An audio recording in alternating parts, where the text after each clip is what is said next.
Something else. In the office.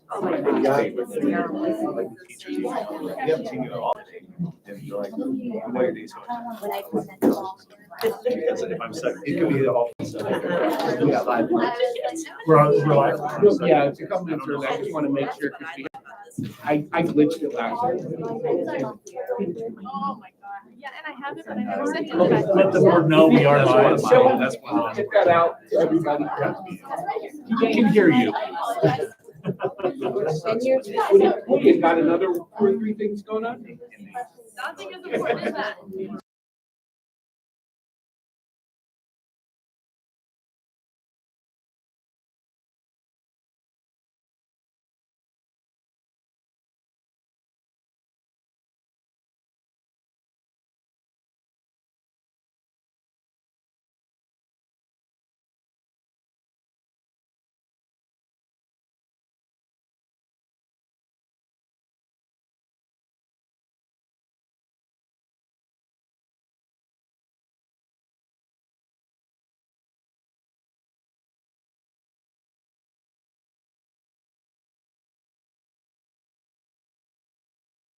Good seeing you.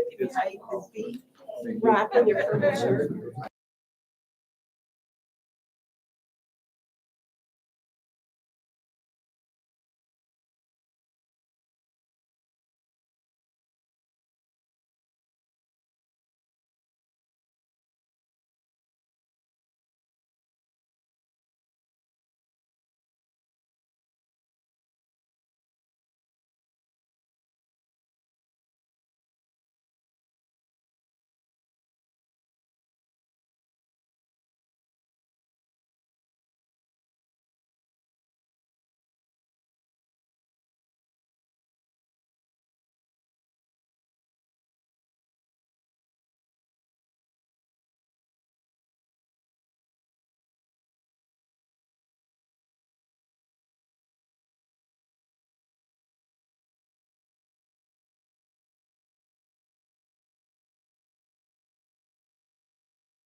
Yeah, the bag. There you go. Oh, it's there. I don't think there is any. I was gonna swing in. Our new favorite people are here. I know. Good evening, everyone. Thank you for joining us. Welcome to this month's board meeting. If you are able, please stand with me for the Pledge of Allegiance. I pledge allegiance to the flag of the United States of America and to the republic for which it stands, one nation, under God, indivisible, with liberty and justice for all. Thank you. Before we get into our meeting, if we could have a motion to adopt tonight's agenda I will make a motion to adopt tonight's agenda. and a second, please. I will second. Thank you. All in favor? Aye. Aye. Call to the public. Do we have any cards, Karen? Did anyone not fill out a public speaking card that you'd like to address the board? Fantastic. Thank you. And we will move right along to our information and discussion items. The first up is recognition of our Chino Valley Unified School District school safety officers. All right, so about this time last year, the board approved a plan that allowed us to have a school safety officer at each of our campuses. We had a one here at the high school, and the town provided a police officer at Heritage. And through some grants and other things, or a school safety grant mainly, we were able to bring on 2 more people and another Chino Valley police officer that the town has supplied to us, along with a former police officer. And then our one security officer was replaced by another former police officer. So come on up, guys, gentlemen.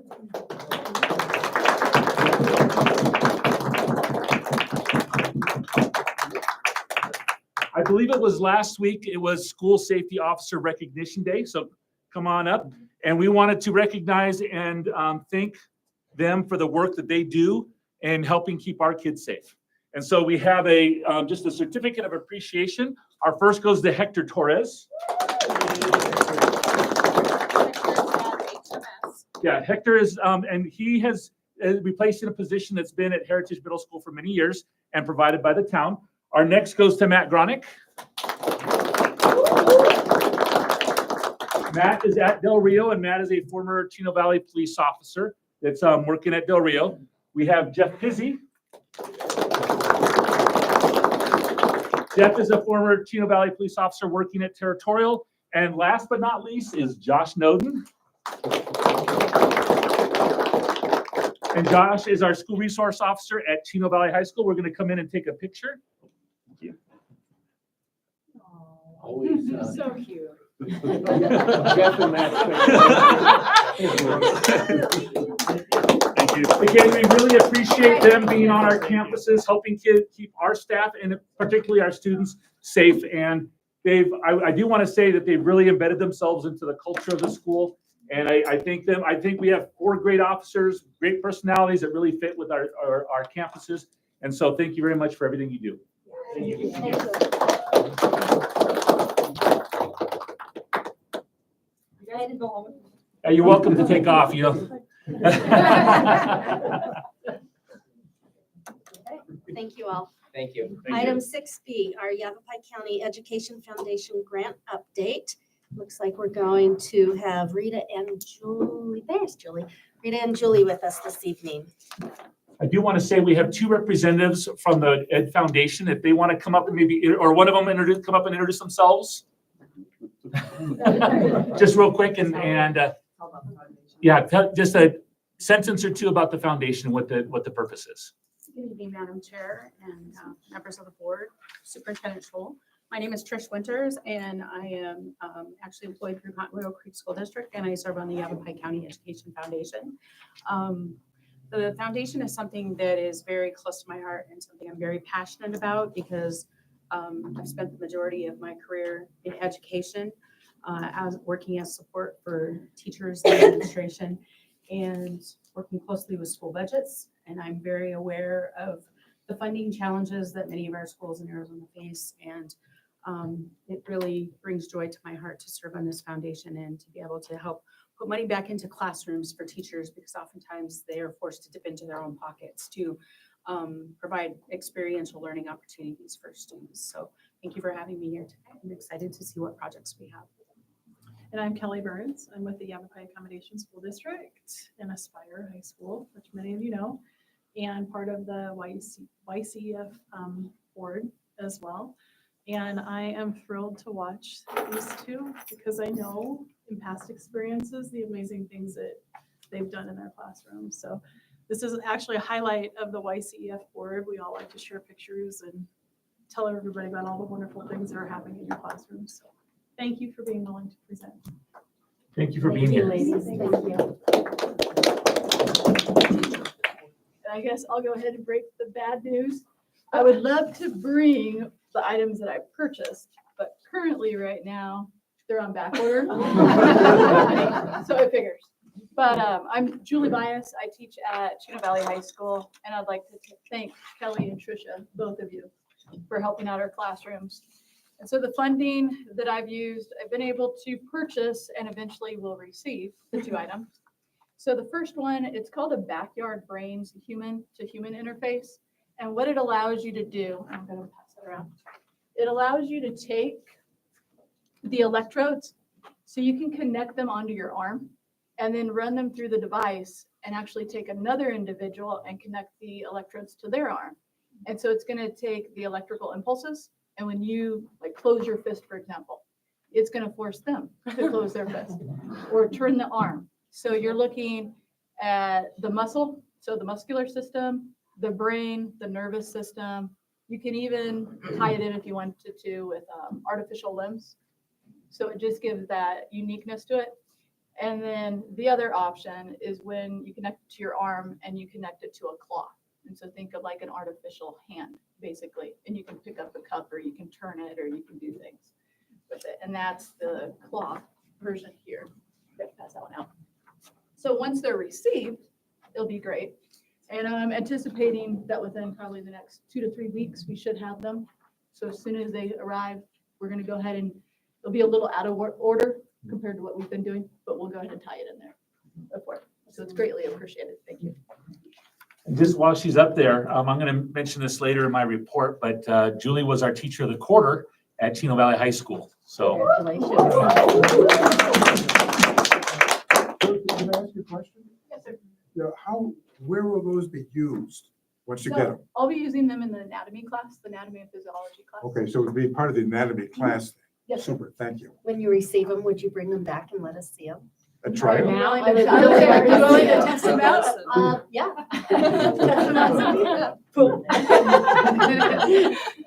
Thank you. All right, Ms. Johnson. All right, thank you. All right, and I want to thank the Education Foundation and for you both being here tonight. I have received this grant in the past, and it has been hugely helpful to get the supplies that we need. So the items that I purchased this year are to augment some we already have. So we've had one globe that we have used for up to 35 kids, trying to send it around the room and look for things as far as like ocean currents and wind patterns and all sorts of things. So now we were able to buy 5 more. So now we've got 6. So we have different places around the room where they can be stationed, and then kids can go to them, use them, and whatever they need. And we use them quite a bit. We have a mapping unit we use at the beginning of the year, and now we've just finished up oceanography where they look at oceans, and now we're moving into weather. So they're looking at the differences between the northern and southern hemispheres. So we use them off and on all through the year. Another thing is the balances, which is something that we use constantly in chemistry and has been something that we've needed to share. So we've had lab groups where they've been waiting their turn at the balance, and now we've been able to get enough of these that every lab group has their own, which is a huge time saver. And it's also then lets us be able to do labs. Like some labs may take us an hour, even just getting everything done. So some of them we weren't even able to do without having enough supplies. Next thing is, oddly enough, a hair dryer, because hair dryers are great wind sources. So one of the units we do is alternative energy, and the kids design and build windmills that they then test with the hair dryers to see how quickly they can raise a cup of paper clips. And then they race each other till they put more paper clips in before eventually they can get, and they do all kinds of designs. And some of them don't work, and some of them start over, and it's really, we spend about a week designing and building windmills and trying them out. And then just recently we've started a weather unit. So we were able to purchase anemometers. which has been a piece that we've been missing out of our weather forecasting part. So the kids forecast weather, they give weather reports. So that's the unit we're moving into right now. And they can use the hair dryers to learn how to measure the wind speed too, and realize they have to actually stand there and count, pay attention. So that's one of the other things too. And the last piece is funnels, which we have been very short on. The ones we've had in the past have been glass, and the kids tend to lay them down and then they roll off the lab tables. So these are plastic, which is helpful, and they are relatively inexpensive. So we were able to get enough for all the groups to have at least 2. So, so this has been a huge help to alleviate bottlenecks and getting labs done or having to skip over labs that we haven't been able to do because of lack of supplies. So I thank you all very much for being able to do that. Congratulations, ladies. Thank you.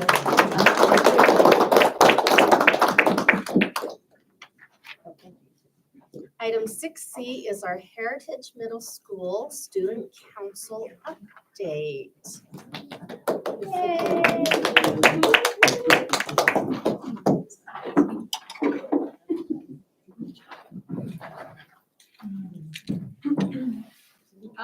As you know, Mrs. McGill, Principal of Heritage Middle School. I am proud to introduce my student council, Teacher Abigail Mosenko and Trisha Person. And I will let them, the students, do the talking. Okay. Hello, thank you for having us. My name is Abigail Mosenko. I'm a 6th and 8th grade ELA teacher at Heritage Middle School. I'm also one of the student council advisors and on behalf of the HMS STUCO, we wanted to thank you for this opportunity to showcase what's been happening at our school. Hey, hi, I am Trisha Person and I'm the permanent substitute at Heritage Middle School and the other student council advisor. We're really proud of what our student body has accomplished this year and we can't wait to bring in more things for next year. But I want to introduce some of our members that we brought with us today. So we have Hayden and Addie and Zach over here. So welcome them.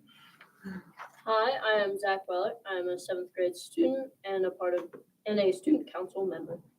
Hi, I'm Kaden Bonnell, an 8th grade student and a student council member. Hi, I am Adeline Wagner, a 7th grade student and a secretary of the student council. We started off our first fundraising event where students could sell products to the community and were able to make hundreds of dollars to make events for the school. After that, we put on our neon dance party. We had so many glow-in-the-dark decorations, and the high schoolers were even able to DJ this event for us. After the dance, we put on our winter dance. We kept it classy with a Hollywood Christmas theme. Students dressed their best and partied until the doors closed. Student council was able to troubleshoot and test a few things in this dance. For the first time, we had an extended dance. It was 30 minutes longer, and we were able to identify what went well and what could be improved with that. One of the student body's favorite things this year has been the assemblies. This year, we have taken a student-led perspective to them. Our assemblies are by the students for the students. If you walk into one, you can see us handing out awards and compliments, or playing a minute-to-win-it game. We put on games for students and staff. We really enjoy putting on these assemblies. One thing that we've learned during this year is entrepreneurship. We have learned about demands and sales. This year, we surveyed the students as to what they might want for snacks at lunch. With this information, we sold snacks at lunch during Spirit Weeks, and at dances, we learned about profits and sales. Our meetings are some of the best times of the week. We're all very motivated and driven. They range from formal, like when we take votes, to very relaxed while we set up for events. Regardless of what we do, teamwork is very important, and we find a lot of success in that. We're very proud of our ideas and the things we do for the school, such as Kindness Week. Kindness Week was one of our favorites. We learned so much about the wants and needs of the school while having such an amazing time. From this week, we learned that our school loves shouting out other students. We did this at one assembly and had over 100 submissions. We came together and decided that this is something we should continue. Now we have a shout out every day on HTN. For this kindness week, the student body came together and made a kindness link and a heart. Our spirit days are always awesome.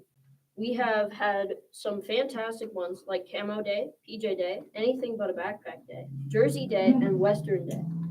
We have had amazing turnouts and have gotten so many good suggestions about what else students want.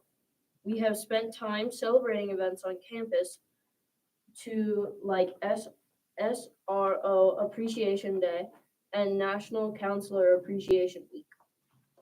All in all, we had a great time in this year in Sugo. We're looking forward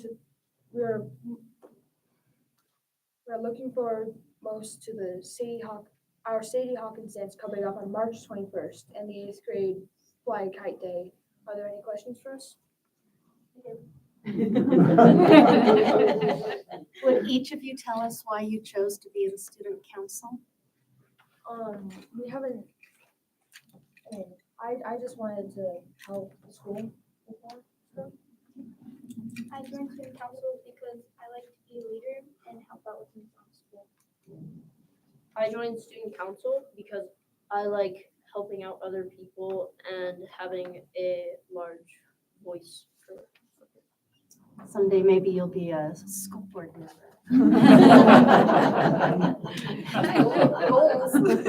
What a life goal. Thank you all very, very much. That was very informative.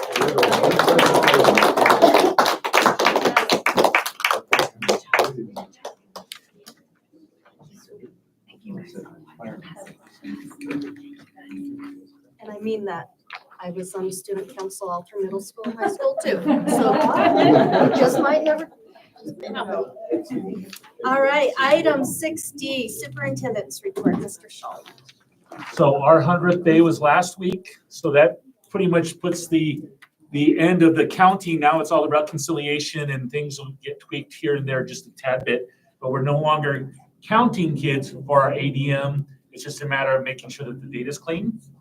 So as of, and there's a comparison in here in the packet for you, but we are down 80 ADM over last year.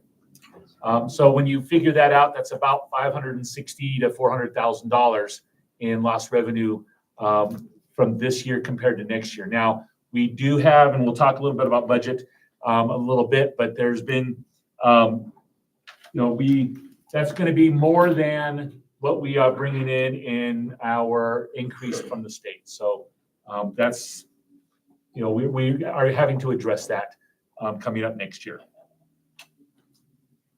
Legislative update. It's surprising. John? Yes, sir. Before you go on. Yes. How does our loss in ADM compare with Humboldt Prescott?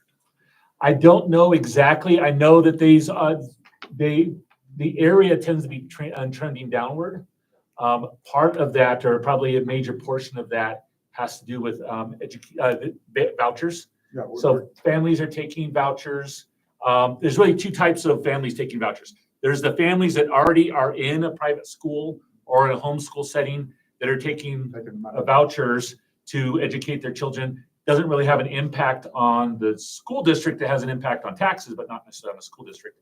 And then there's the ones that are currently in a public school, whether it be a charter or a district school like ours, that are taking those vouchers and no longer enrolled. And so my feeling is that most of that 80 is probably due to ESAs, vouchers.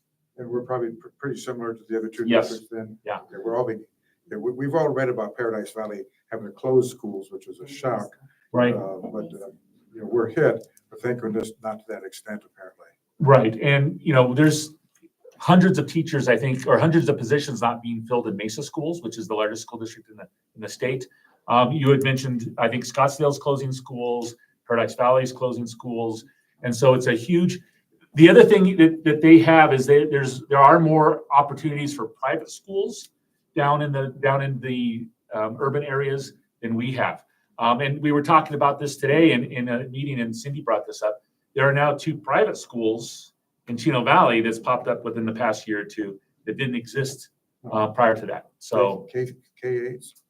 yes, one is focused on, actually it's across the street, focused on special needs kids. And the other is I think actually it's K2, I think right now. And the thing you got to remember for a special needs student is that typically it's about $7,000 what a regular ed student would get for a voucher. It's tens of thousands depending on what the disability of a child is. And so another way that it has impacted us is we have been asked to provide evaluations from our psychologists in order for kids that are not our students, but live in our school district. We're required to provide evaluations of these students to determine if they have a disability. They don't have to enroll with us at all, but we're required to provide the evaluation so that they can use that evaluation to get more money from the vouchers. I'm certain you don't know the answer to this, and I don't even know if the answer's out there. Would we be able to know how many of those schools, in particular here in Chino Valley, the students are funded by ESAs? All but one. All the students? All the students in both private schools are funded with ESAs, with the exception of one student. And we're talking 40, 50 students, somewhere in there. At $7,000 a student? Well, no, you gotta remember the special needs ones across the street, you got tens of thousands per student. So it's pretty close to our drop in enrollment is what you're saying. I wouldn't say it's identical, but because there could be, these are just two charter schools here or private schools here. There's also private schools that they could go to in Prescott out of the area, or they can homeschool. And one of the concerns that we have, there are parents that are doing fantastic jobs educating their kids at home. I don't want to take away from some parents doing a fantastic job. There are other parents that are chasing the money. Our concern, and I've heard this concern from Yavapai College as well. 2-3 years when the child isn't progressing like they should be at home, we get them back. Now they're our responsibility when we lost 2 or 3 years of education, of educating these kids. And now we're behind, the child's behind, and we're being rated or on a child that wasn't our student, but happened just to live in our district. So. One last follow-up Yep. question. How much do we get per student? It's about, and we get a little bit more, but the ESAs are 95% of what the ADM would be. So we get an extra, rounding 5% above what they would get on a voucher. So about $7,000 or tens of thousands, depending on what their disability is. Yeah. Thank you. Mhm. So John, in lost revenue to 80 students, you said about 460,000. 560. 560. Yeah. And we can expect 2% increase, Correct. which equates into about what? There's a budget sheet later. I think it's 100 and Per student. actually M&O increase is actually 334,000.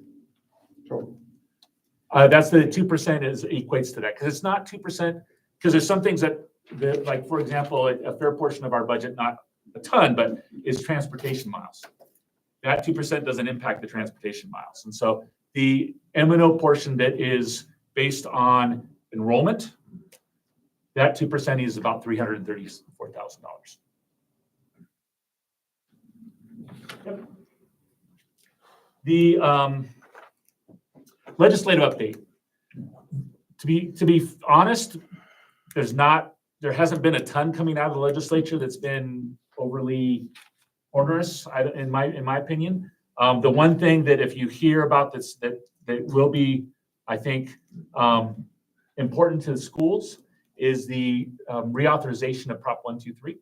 Prop 123 was passed about 3 years ago, and what it did is allow additional monies to be taken out of the state trust lands pot and given to schools.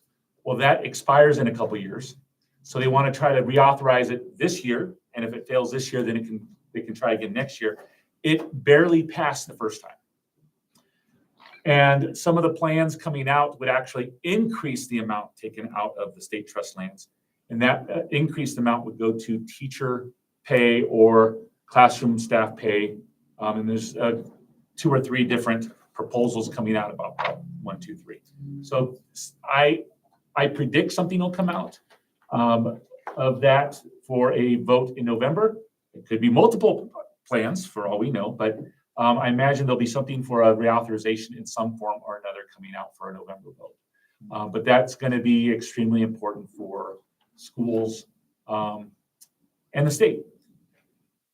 John, just to make sure I remember correctly, the state trust money that we keep talking about, land trust money we keep talking about, is the funds from historic all sales of state trust lands that then draw interest, and then we can tap into that. Well, in some cases it's sales, in some cases it's rental, grazing leases. So when the state was formed, I believe every other section of the state was put into a land trust. They started selling that off. They now have a big pot of money, along with still a lot of land. There's a lot of state land that is grazing land, or some of it's in the middle of Scottsdale that could be very, very lucrative.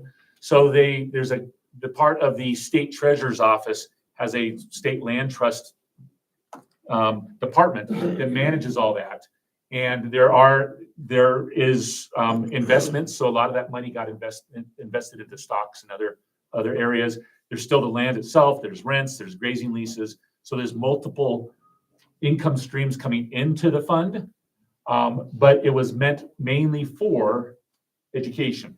Well, the point I was trying to get at is, let's say there's $1 billion in that, of all those funds in an investment somewhere. And of course, those yields, I presume, are typically bonds rather than stocks. But let's say that they yield 5% a year.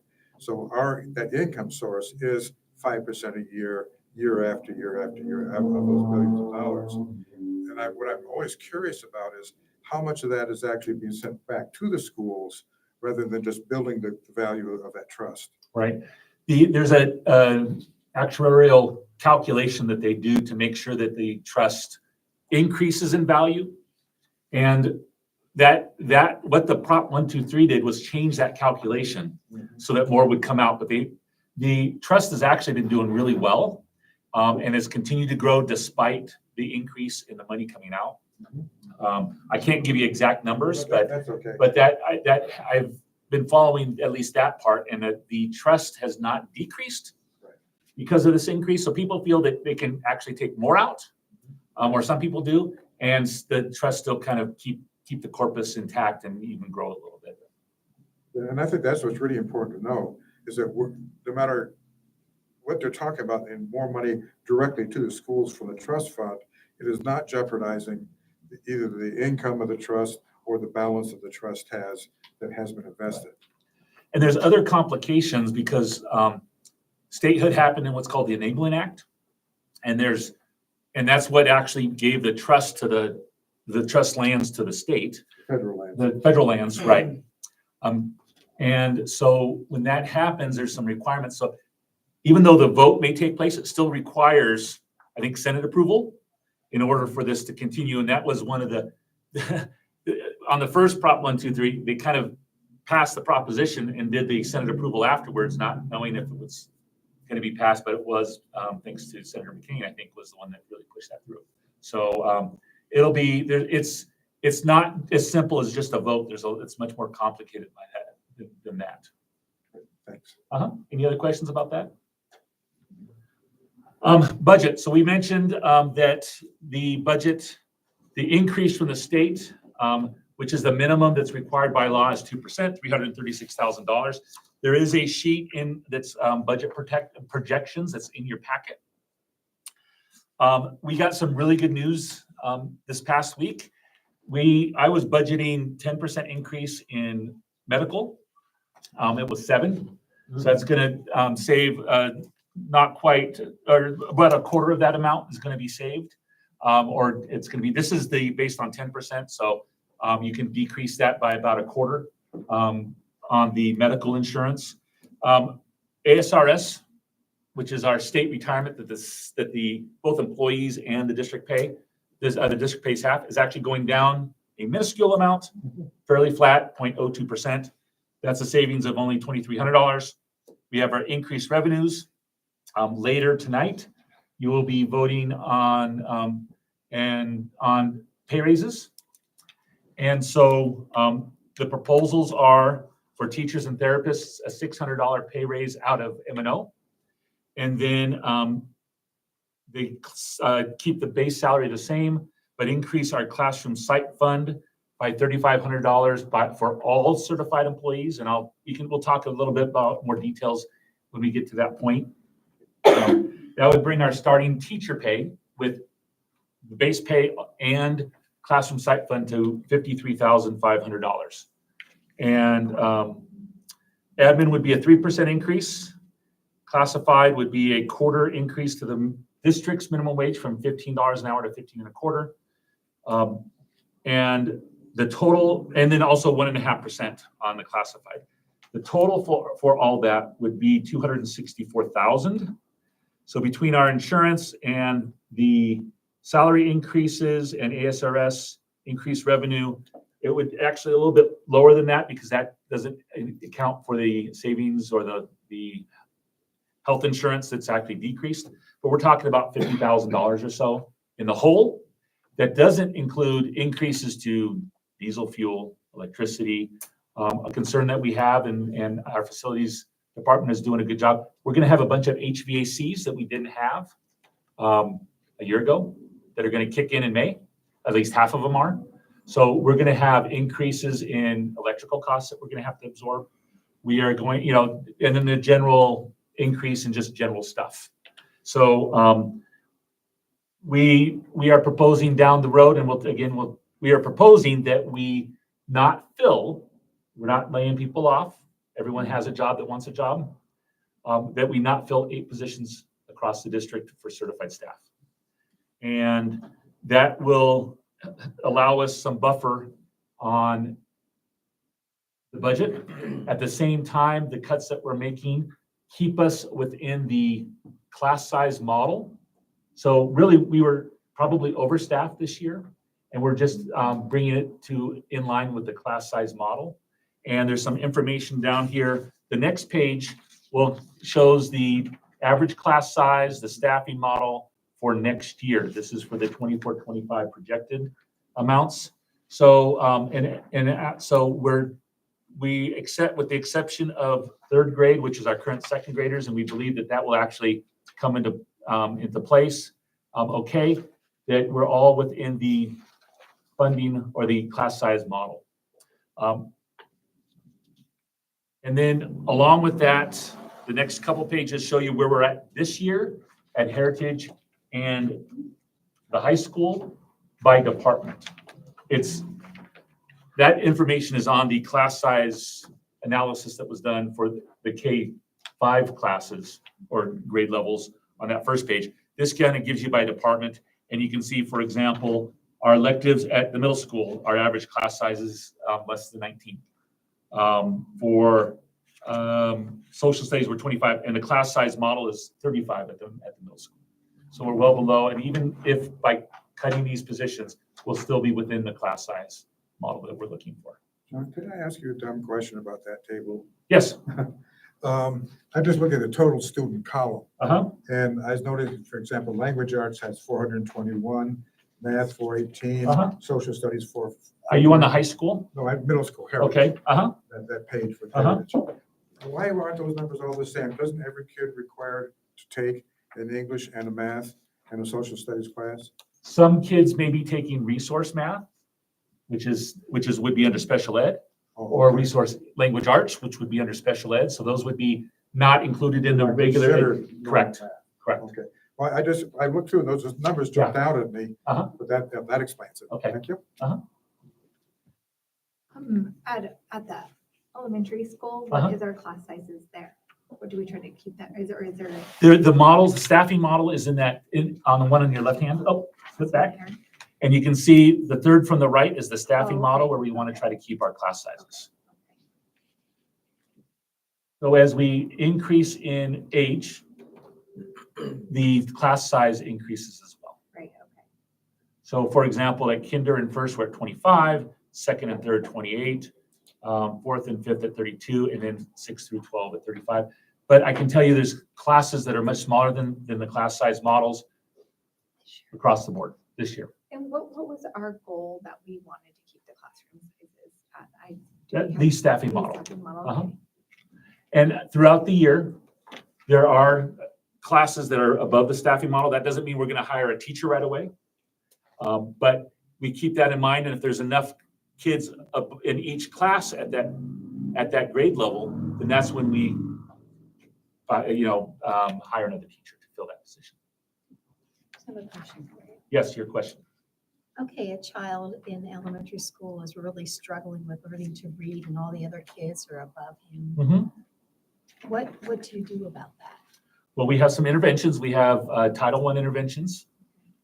We also, if it's a special ed student, we can provide special ed services.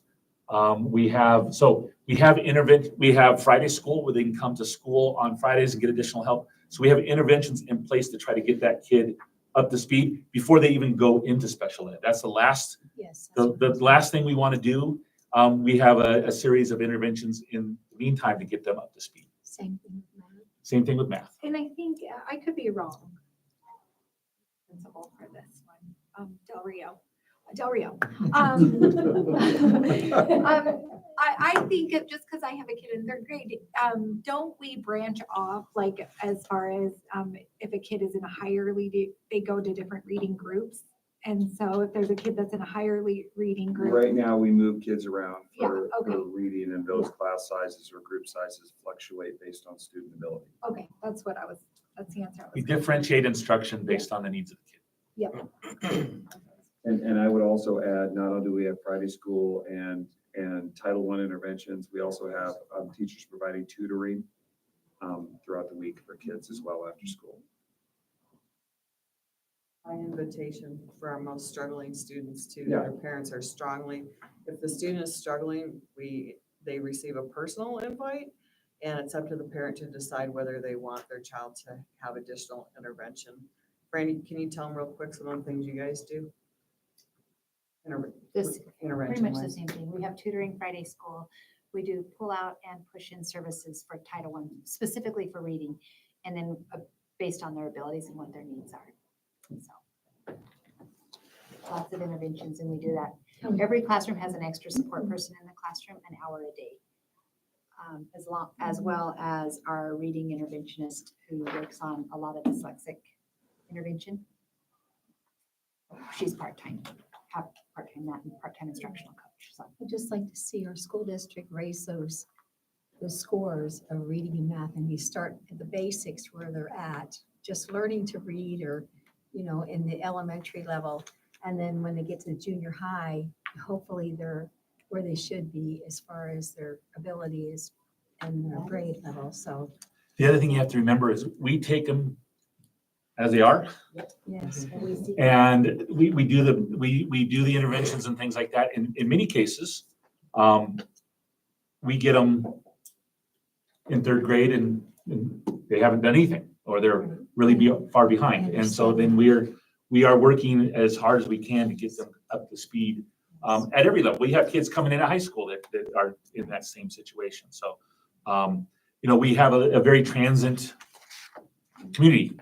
A lot of ins and outs, and that's reflected in our homeless population and our ELL population and others. And so we take them as they are, and we work with them to get them up to speed as best we can. And we have lots of interventions that we can provide to do that.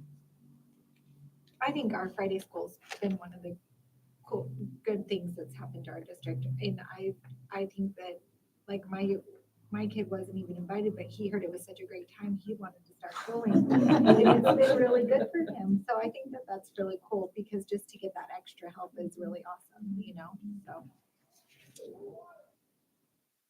Any other questions on? I wonder if I could ask a question. Please.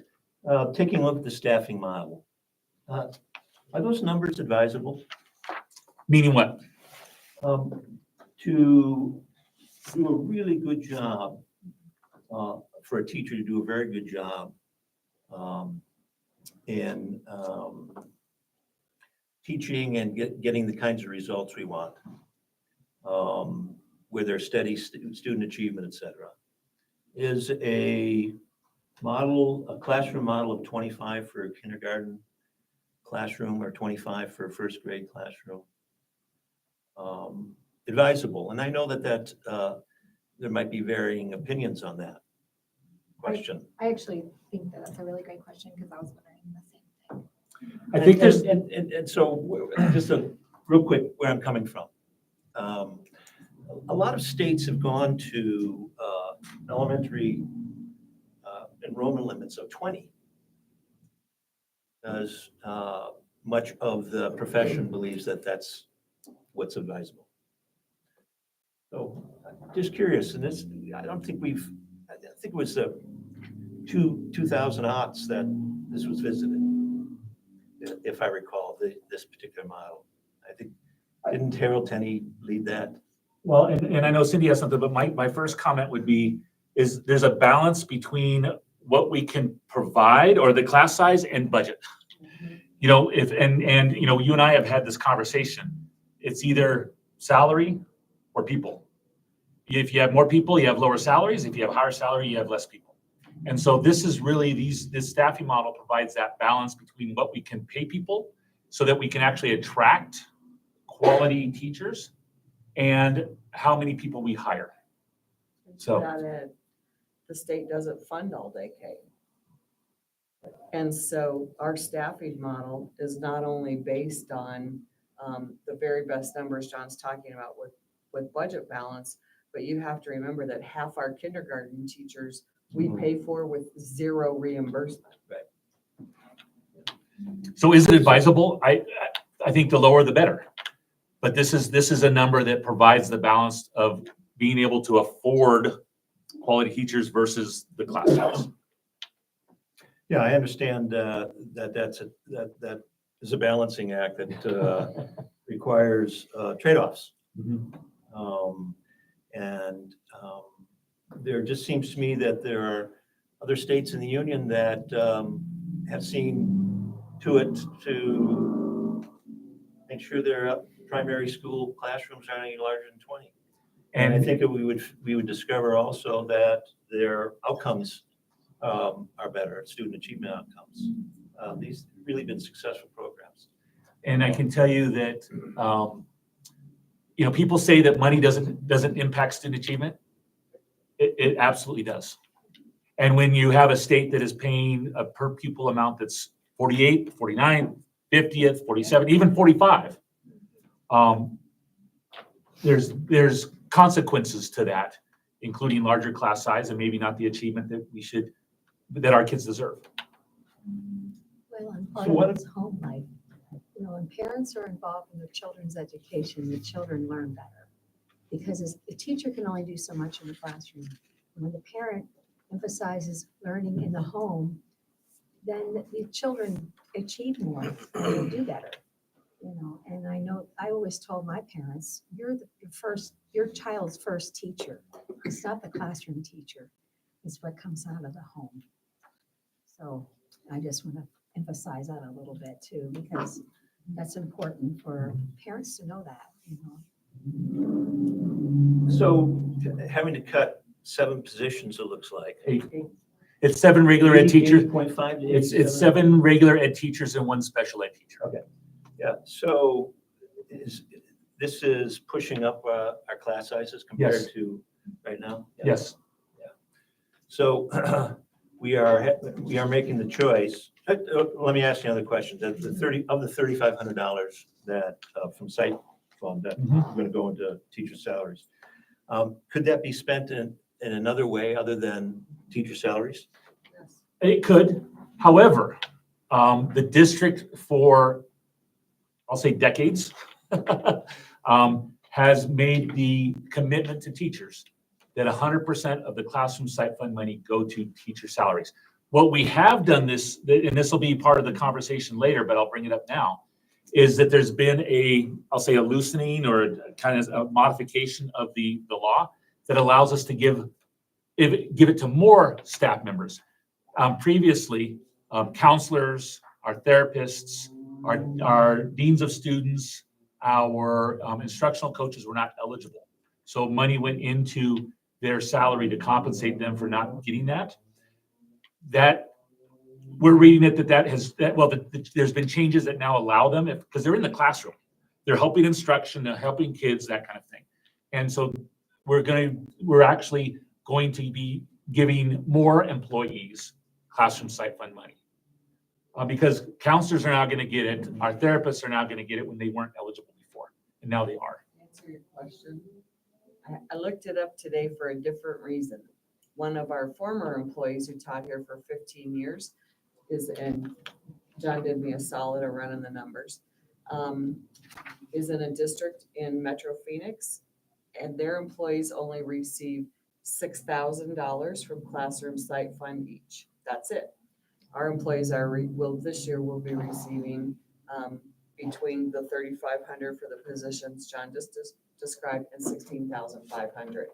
So over 10,000 per employee is being withheld for other allowable expenses. So under ARS 15977, subsection H. I looked it up today. Just like that. Class size reduction is one of the allowable expenses.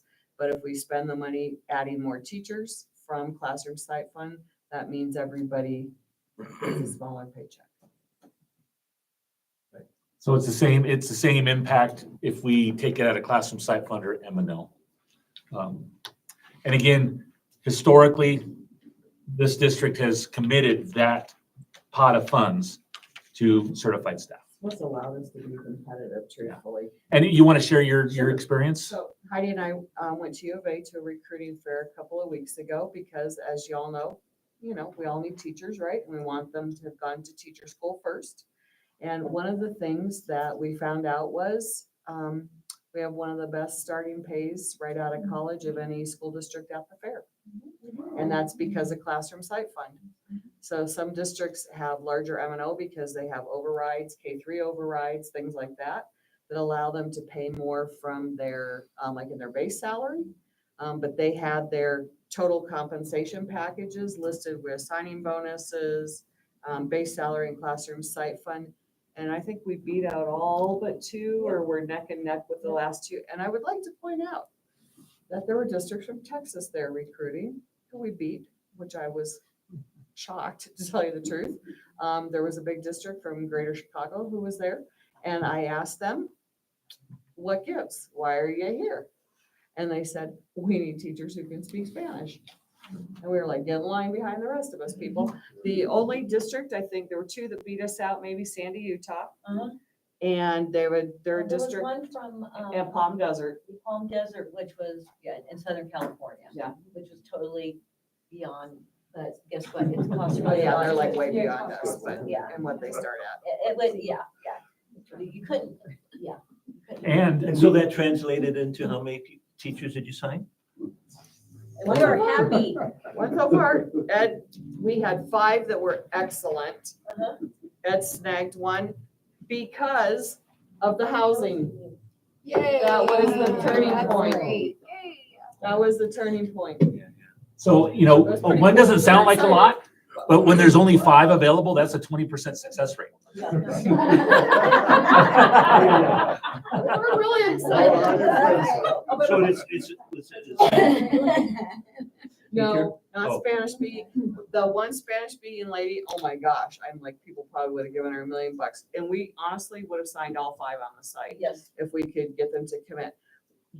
I do not think we will have out-of-state competition next year.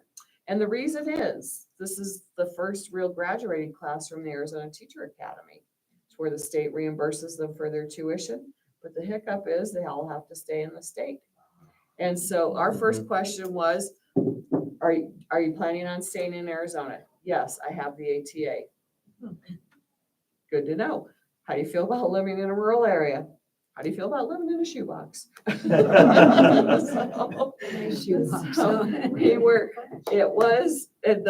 ladies from Sandy, Utah next to us were like, oh, they're like, what's the ATA? So we told them, and they said that happened to them last year in New Mexico. New Mexico had their first graduating class of state subsidized teaching degrees. And they said they won't go back to New Mexico to recruit because everybody has to stay there, coming away from that with 5 solid candidates, of all the people we talked to, only one had special ed certification, which was disappointing, but coming away from that, I was extremely encouraged. Well, it may not pay off this year for us. What I saw was every single person we talked to had to stay in Arizona. That's huge. And that will turn the tide, right? Because the pool has been so shallow that now the pool will be greater year after year. And some of the kids wanted to stay in Tucson. They were Tucson kids, wanted to stay there. And Tucson districts had tons of openings. And we know, even though Mesa's letting 482 certified positions go, that a lot of those are people who aren't fully certified. So it's not like it's flooding extra certified teachers across the market. So it was really encouraging, believe it or not. No, I am encouraged. That it seems like some decisions we've made had a positive impact on that particular recruiting. We were so stoked. Yeah, right. So we're constantly, your job and Cindy's job is to constantly be balancing this. Well, do we have competitive salaries so we can get good qualified people in front of our classrooms? And if we do that, well, we may have to sacrifice on the side of classroom sizes. Yes. And it's going back and forth like that. John, why don't you get a budget that can satisfy both? Because the budget is out of the. Pardon me? I said, why don't you run for legislature? That is the issue. That is the issue, and that's what our folks in Chino Valley, our parents in Chino Valley, they need to understand. Yeah. And that's exactly where this debate Needs to happen. does happen, and so often we come up short. And, people may not understand that the district has almost no impact on its income. It's all determined by the type of student we have, which the number of students that we have, the state's amount per student that they allocate, and then also federal funds and things like that. But this board has very little impact on the income that the district provides or gets. Exactly. You guys are as supportive as can be. That's really what our job is. But, Don't get money. but you have no influence over the income. You have every influence over how it's spent. That's what we come to you for and why we're having this discussion, but zero influence or very little on what comes in. That's done at higher levels. So it's our state legislature has power and control over the per pupil funding that you referred to earlier. Yes. Right. And we're in a lower 50, lower 1 or 2 or 3. Yes. Yeah. We're at the bottom 5 at best case. One of the other interesting things I've discovered in my research is that in terms of the percent of our GDP or the wealth of the state of Arizona, the collective wealth that we have here in Arizona, we are dead last in the percent of our GDP we devote to public education. Dead last. So what this says to me is we are a state that is wealthier than it indicates by the support they do not give public schools. And what's an indicator of that is the aggregate expenditure limit. Exactly. Because that even puts a chokehold on that even further, which if without waiving that on an annual basis would decrease the amount of funding that the state allocates to not charter schools, just district schools. So it was interesting to me to learn that if we were just at the average in the United States in terms of what we're devoting of our GDP, just the average, that would be an additional $5 billion to our educational system in the state of Arizona. We have the resources, we have the economy to do it. Our economy grows, but yet our funding and our effort continues to shrink. To give people an idea, there's a nice round number to use for the number of students in Arizona is 1 million. So at $5 billion increase, that'd be $5,000 additional dollars per ADM. Almost double. Yeah. People have asked me what I would do if we had that kind of money. I don't know. Yeah, right. Honestly, I, ask me how to run a school district on a shoestring. I could tell you all about that. Yeah. Ask me how to spend money, I don't know. Right, exactly. Well, I hope we would immediately start to work to reduce classroom sizes and just get more teachers and more people's in there, right? Right. Yeah, I think there's this syndrome of the desert rat that we have fallen into in Yavapai County here. And the desert rat, you walk through the desert and you don't see a desert rat very often. And if you do, you see it's about this big. Okay, and why is that? There aren't any resources for them to flourish and to get larger, right? And yet the desert rat probably isn't complaining. He's done a very good job of adapting. We've all adapted. And the status quo, that adapting to that status quo, this isn't satisfying.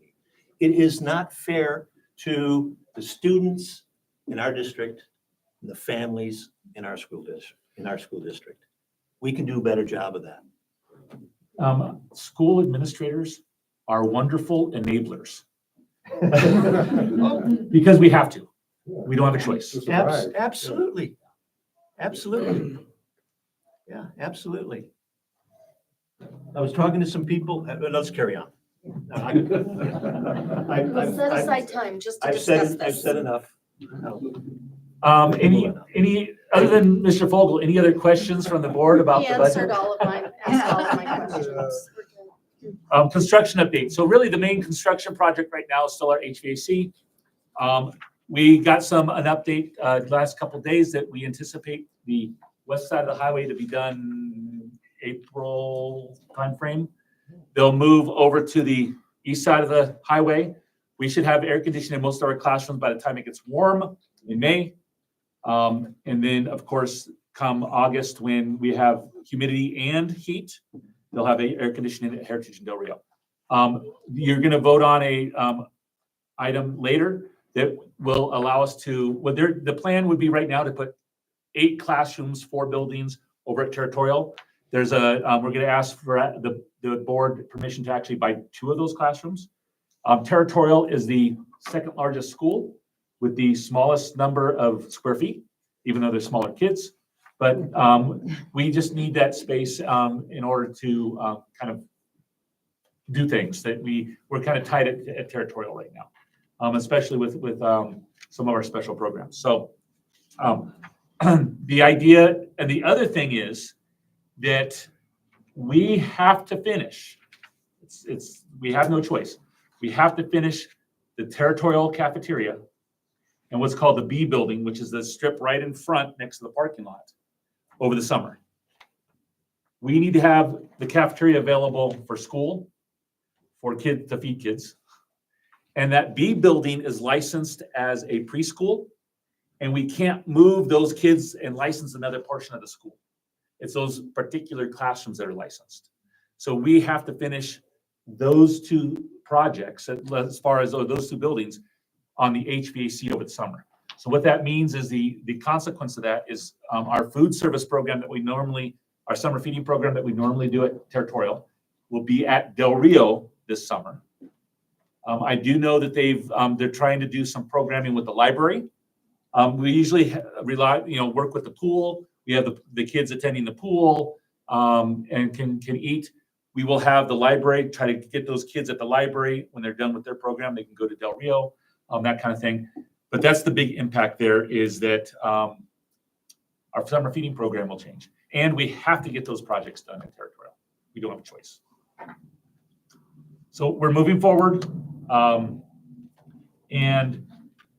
I want to thank John again, and then Chris Sheriff. We've had some issues with the contractor and the equipment that they provided was not what we specified.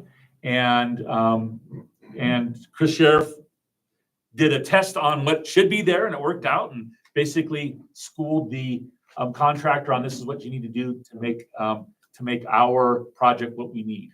And so those guys have been doing a great job of keeping this project going forward. Also want to thank Larry Fulmer and the IT guys because we are moving multiple classrooms over a weekend. That means technology moving and things like that. Chris's department has been moving classrooms over the weekend. So it's been a team effort to get this done and get this project continuing. So want to thank them on that. Staff of the quarter. You got to see Julie Bias, our fantastic anatomy physiology teacher from the high school. We also have Becky Massey, our administrative assistant at the high school. So when you go in and to Mrs. Crawford's office, you pass Becky's desk. At Heritage, we have a longtime teacher, Pearl Turley, along with a longtime paraprofessional. Beth Tomasic has been with us for several years. At Del Rio, we have our Dean of Students instructional coach, Cassie Krauser, and our library aide, Lily Michaud.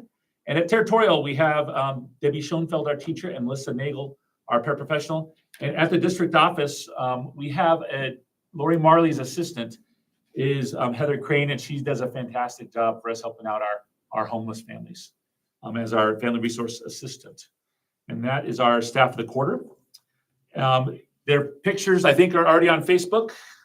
And so you can kind of see they have a little frame. And do want to thank Jed's. Jed's restaurant provides, a sandwich shop provides some goodies and also a gift certificate for them to give to each of those people.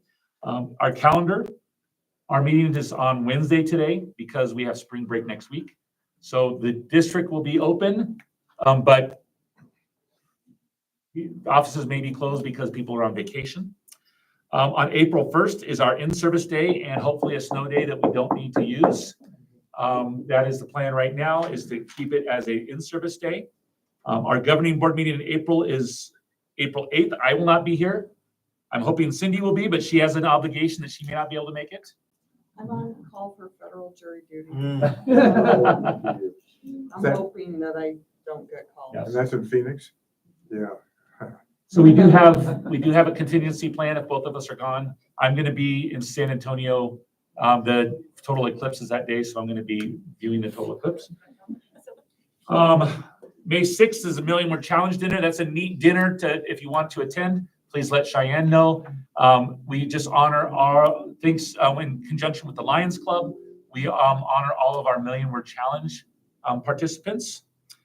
May 13th is our governing board meeting. Last day of school, May 21. We also have an end of year staff celebration at 2:00 that day for those that would like to attend. Of course, graduation is that Wednesday at 7:00. You get to shake 160 hands or so.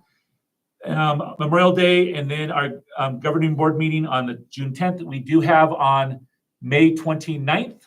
We do have, Cindy is having a strategic planning meeting that I think is going to be at Grace Church at the Family Center behind the church. And what time does that start, Cindy? 7:30. Okay. And then on June 27th will be our end of year fiscal celebration and the fiscal year celebration at 12:00 at Chino Valley High School that we do annually. And I'm hoping that maybe we have some smash burgers. Yeah. Yep, that's what we talked about last year. So Smash burger tacos. yes, smash burger tacos. There we go. Yeah. Yeah, they're good. So that is our calendar. I think you should preview with the board, like a personal smash burger dinner. We'll take Come on dinner. over, we'll put up some dinner for the staff, so. Oh, Yep. perfect. Alrighty. Well, then moving right along to item 6E1, financial reports for ending February 29th, 2024. Great. Livingston.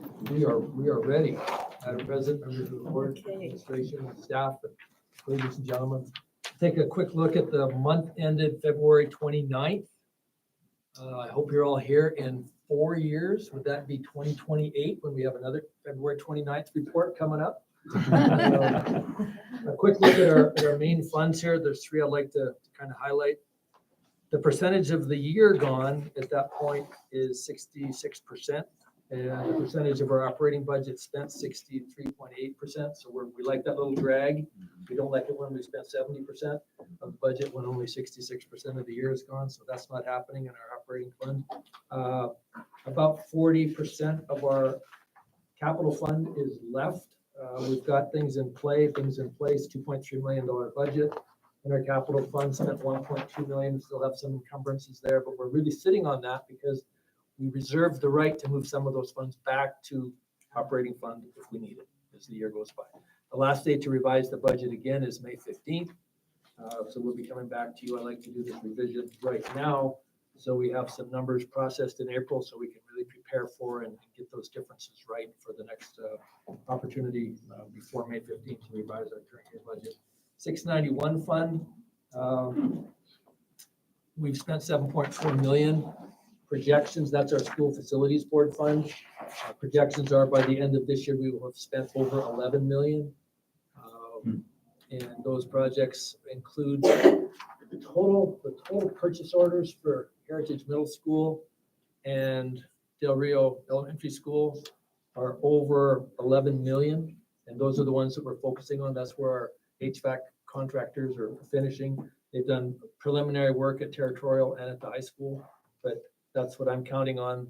Basically a rig out from those facilities, end of April, middle of May, and a little jump then on the 2 remaining buildings. And hopefully we'll have that 11 million spent.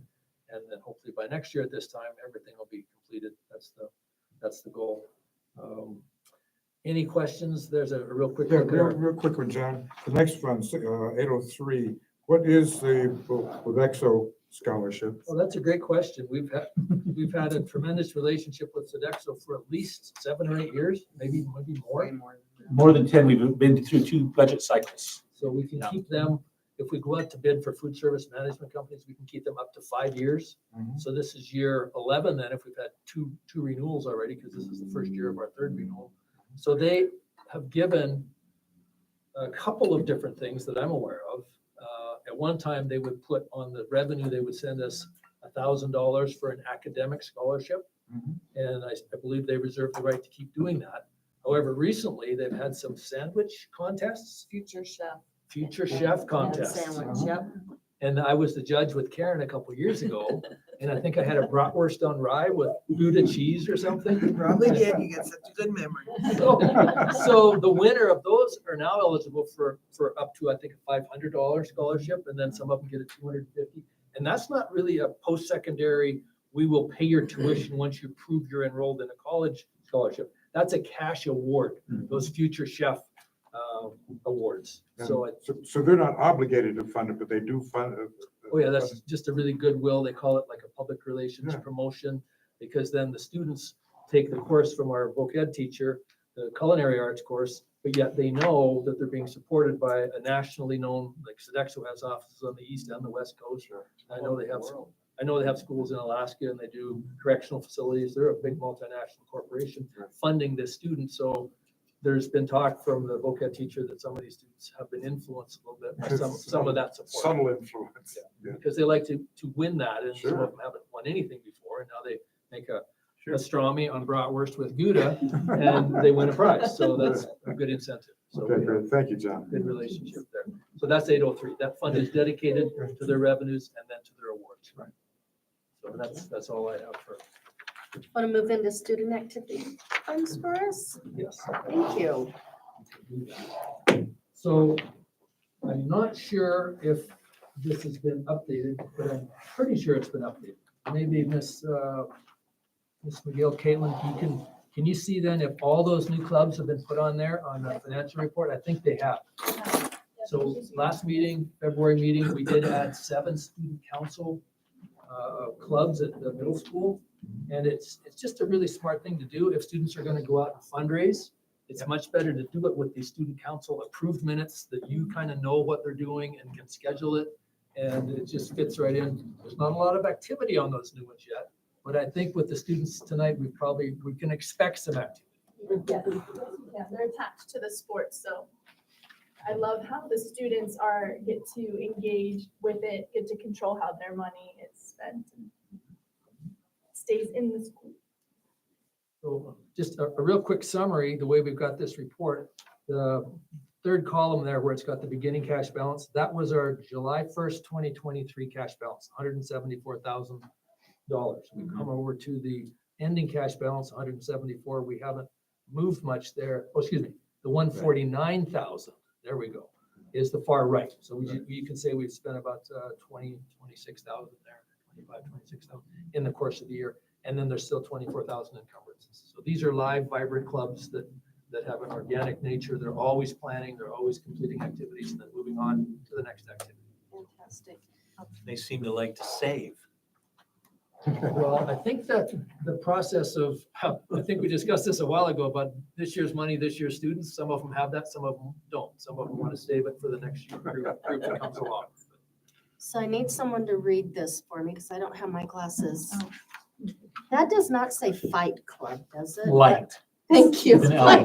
Light. We don't talk Light. about. I saw the same thing. I'm just wondering. Say it. It's a scary- Boxing in the air. Thank you. Good eye. Very good eye. That's all we have. Thank you. All right, item 8A through F is our consent agenda. If we can get a motion to approve tonight's consent agenda. I'll make a motion to approve tonight's consent agenda. A second, please. I will second. All in favor? All right. Aye. Excellent. All right, item 8B. This is contract renewals. I think we're at 8A. Oh, yeah, 8A. Student transportation. Done that before. Student transportation mileage reimbursement. There we Item go. 8A. So several years ago, well, we have circumstances in the district where it's more advantageous to the district and for the parents to transport their student. It might be a kid way out on a ranch that we can get them to the nearest bus stop, and maybe we have kids that are in like a homeless shelter or something, or a hotel that's outside of the area that we need to provide transportation here, and then also special ed students. And so you rely on parents a lot of times to transport kids, and we have a process in order to reimburse them for that. It hasn't been updated in several years. So it had an old rate of pay, which used to be the old state rate that we no longer use. We now are tied to the state is now tied to the IRS rate, which is better. And so this is basically a procedure on how to pay parents to bring their kids to school when we can't. And in some cases, when it's not a special ed student, it's to the nearest bus stop, because then we can transport the kid from the nearest bus stop. When it's a special needs student, typically they can't ride a regular ed bus, and so we ask the parent we'll give them mileage all the way into school. Other rules are we don't give them 4 trips back and forth. It's 1 trip in and 1 trip out, because a lot of times these parents will be working, and then they can pick up their kid after work and take them home. So 1 round trip per household, 60 miles per day per household. Only 1 reimbursement, even though they may have multiple kids, they only get 1, things like that. So we have, and then there's also talk in there about IEPs, McKinney-Vento, and extenuating circumstances. The superintendent has the right to, or the ability to modify this to meet those needs for both the student and the district. And then also this is tied to the IRS mileage rate instead of the old obsolete state rate. All right, I'll make a motion. Let's see if there's any questions. Oh, for- no, there's- Any questions for the transportation? All right. Now you Okay, may. I will make the motion to approve the student transportation and parent reimbursement plan. Perfect. A second, please. I will second. All in favor? Aye. Aye. Now let's go to 8B, please. Our contract renewals.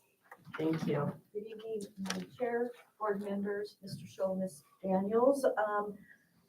My first request is the district staff is recommending approval for the certified staff renewals for the 2024-25 school year.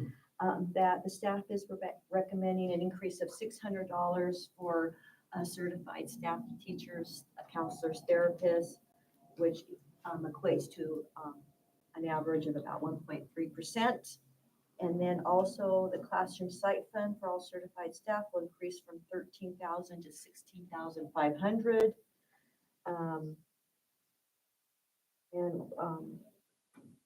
So with that proposed increase, that'll be putting our beginning salary at $53,500, as Mr. Scholl mentioned earlier. And Any staff that starts after January 1st with her are only eligible for the increase related to the salary scale, the 600. And then the impact to our budget will be $86,140, including employee-related expenses. Just a quick question Sure. so I understand. The salaries that we're seeing here, that's just a base salary, correct? Because there's so many of these that are actually less than the 53? So what happens, you're talking about the teachers? Yes. Yeah, Yeah. okay, thank you. Yeah. Yeah. All right. These numbers do not include this classroom site funding. Right, Which right. is paid out of, this is just M&O and grants funding for their base contract pay. Thank you. Thanks for the clarification. And just as a real quick, you might notice that some teachers get a little bit less than 600 and some might get a little bit more than 600. Mhm. That has to do, if they get less, typically it's because they're a part-time teacher. If they get a little bit more, it's typically because they work more days. So our typical contract is 1,424 hours for a returning teacher. They may work at 1,530, is that the 1528. 1,528 is the 10 and a half a month. And so we have various lengths of contract and it's just prorated based on that length of contract, number of hours. Any other questions? Comments? Seeing none, this is an action item. If we could have a motion to approve the 2024-25 certified contract renewals for certified staff and therapists.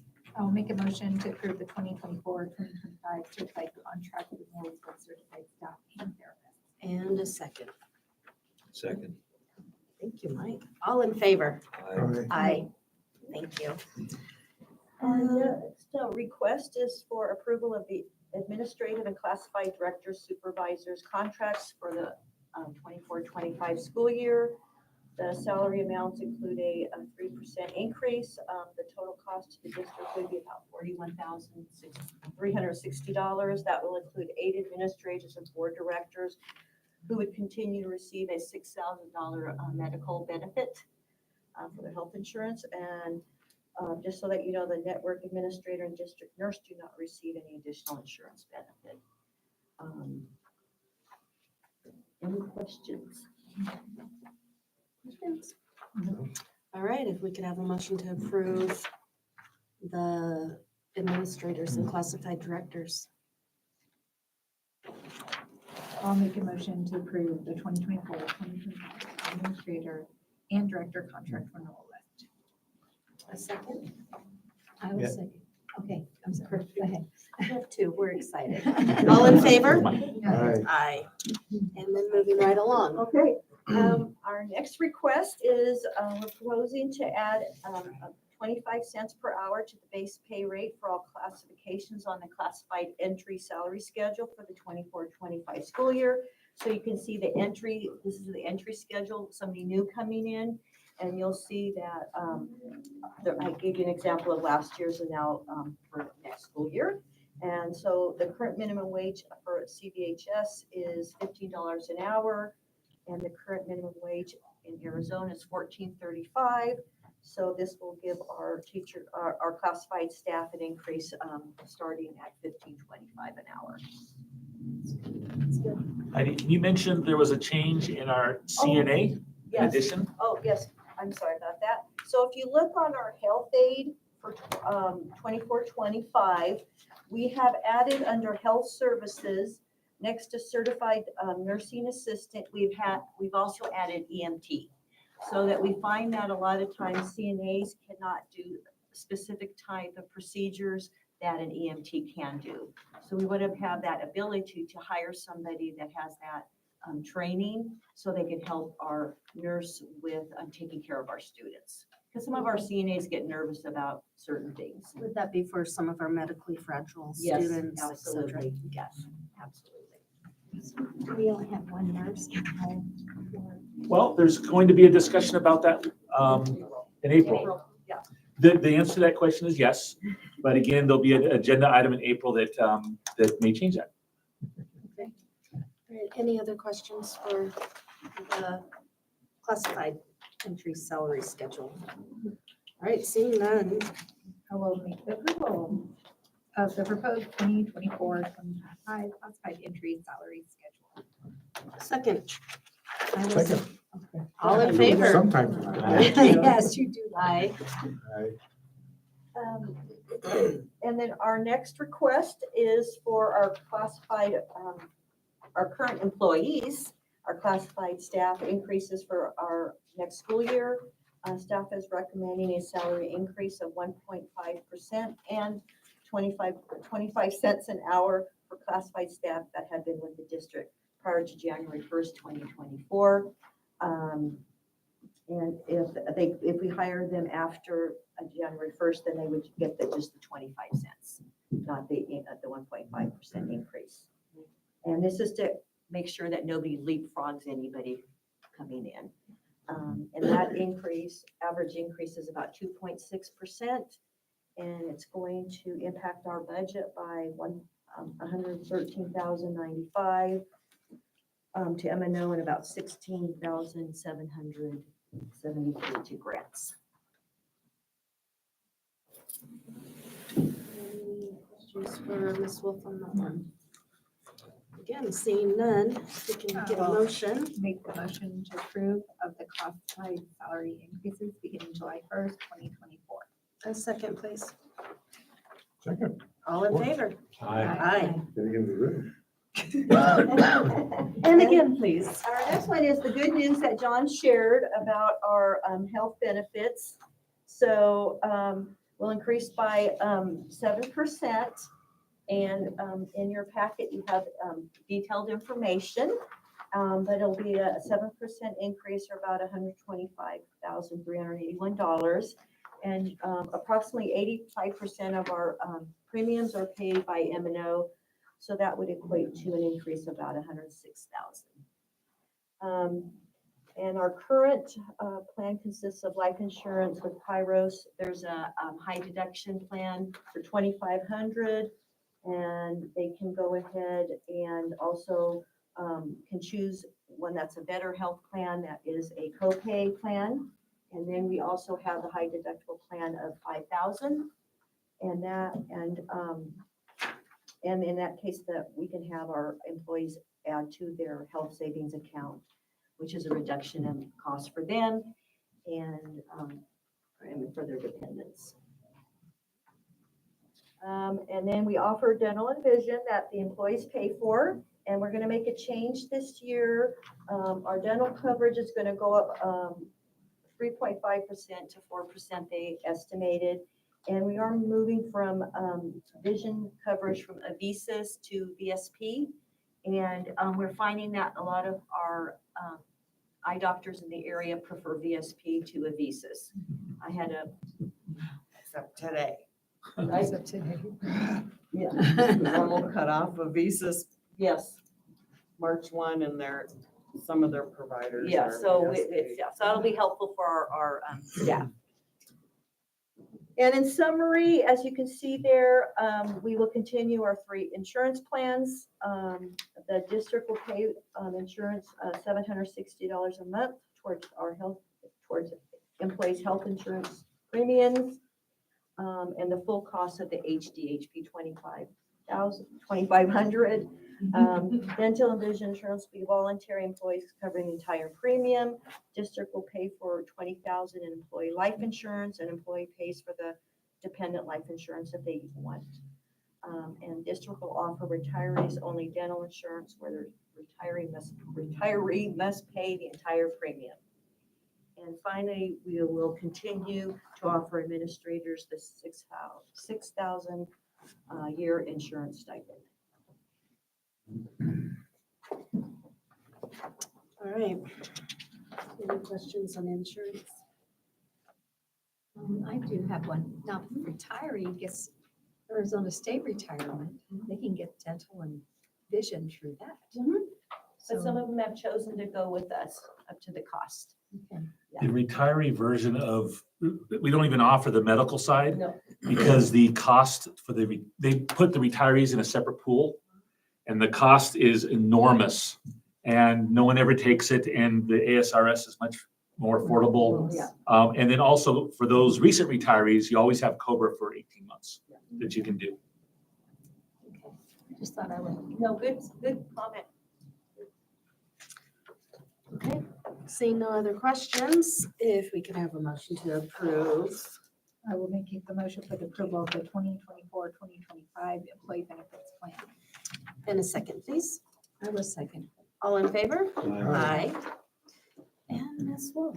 All right, and I'm not sure if this is my last request, but I think I have one more after this. So we are going to, talking with our maintenance director, we're going to change the assistant facilities director position to just say maintenance 2, which is will be more helpful to him and also will help lower costs in the department. I do want to mention that this came as a result of a retirement of Bruce Nesbitt, who has been a longtime employee of the district. He was our baseball field is named after him in part, has been a great asset to the district, and he is deciding to move on and do other things, but we want to wish him luck. But this really was the result of him retiring, unfortunately, and us just using that opportunity to kind of change things up. That's Simca. Yeah, me too. Good coach and employee. Any questions on doing, making the change? All right. I will And we make can the have a motion for the change, the assistant facilities director position to maintenance 2. Second, please. Second. All in favor? Silence. Aye. I know. Okay, start. The enthusiasm, we started high with Right. HMS. I wore you down. Yes, we'll see you back in just a moment. Yes. Item number 8H, District Office Leadership Structure, Ms. Daniels. Okay. Try to make this as exciting and riveting as possible. Might get a second out of it.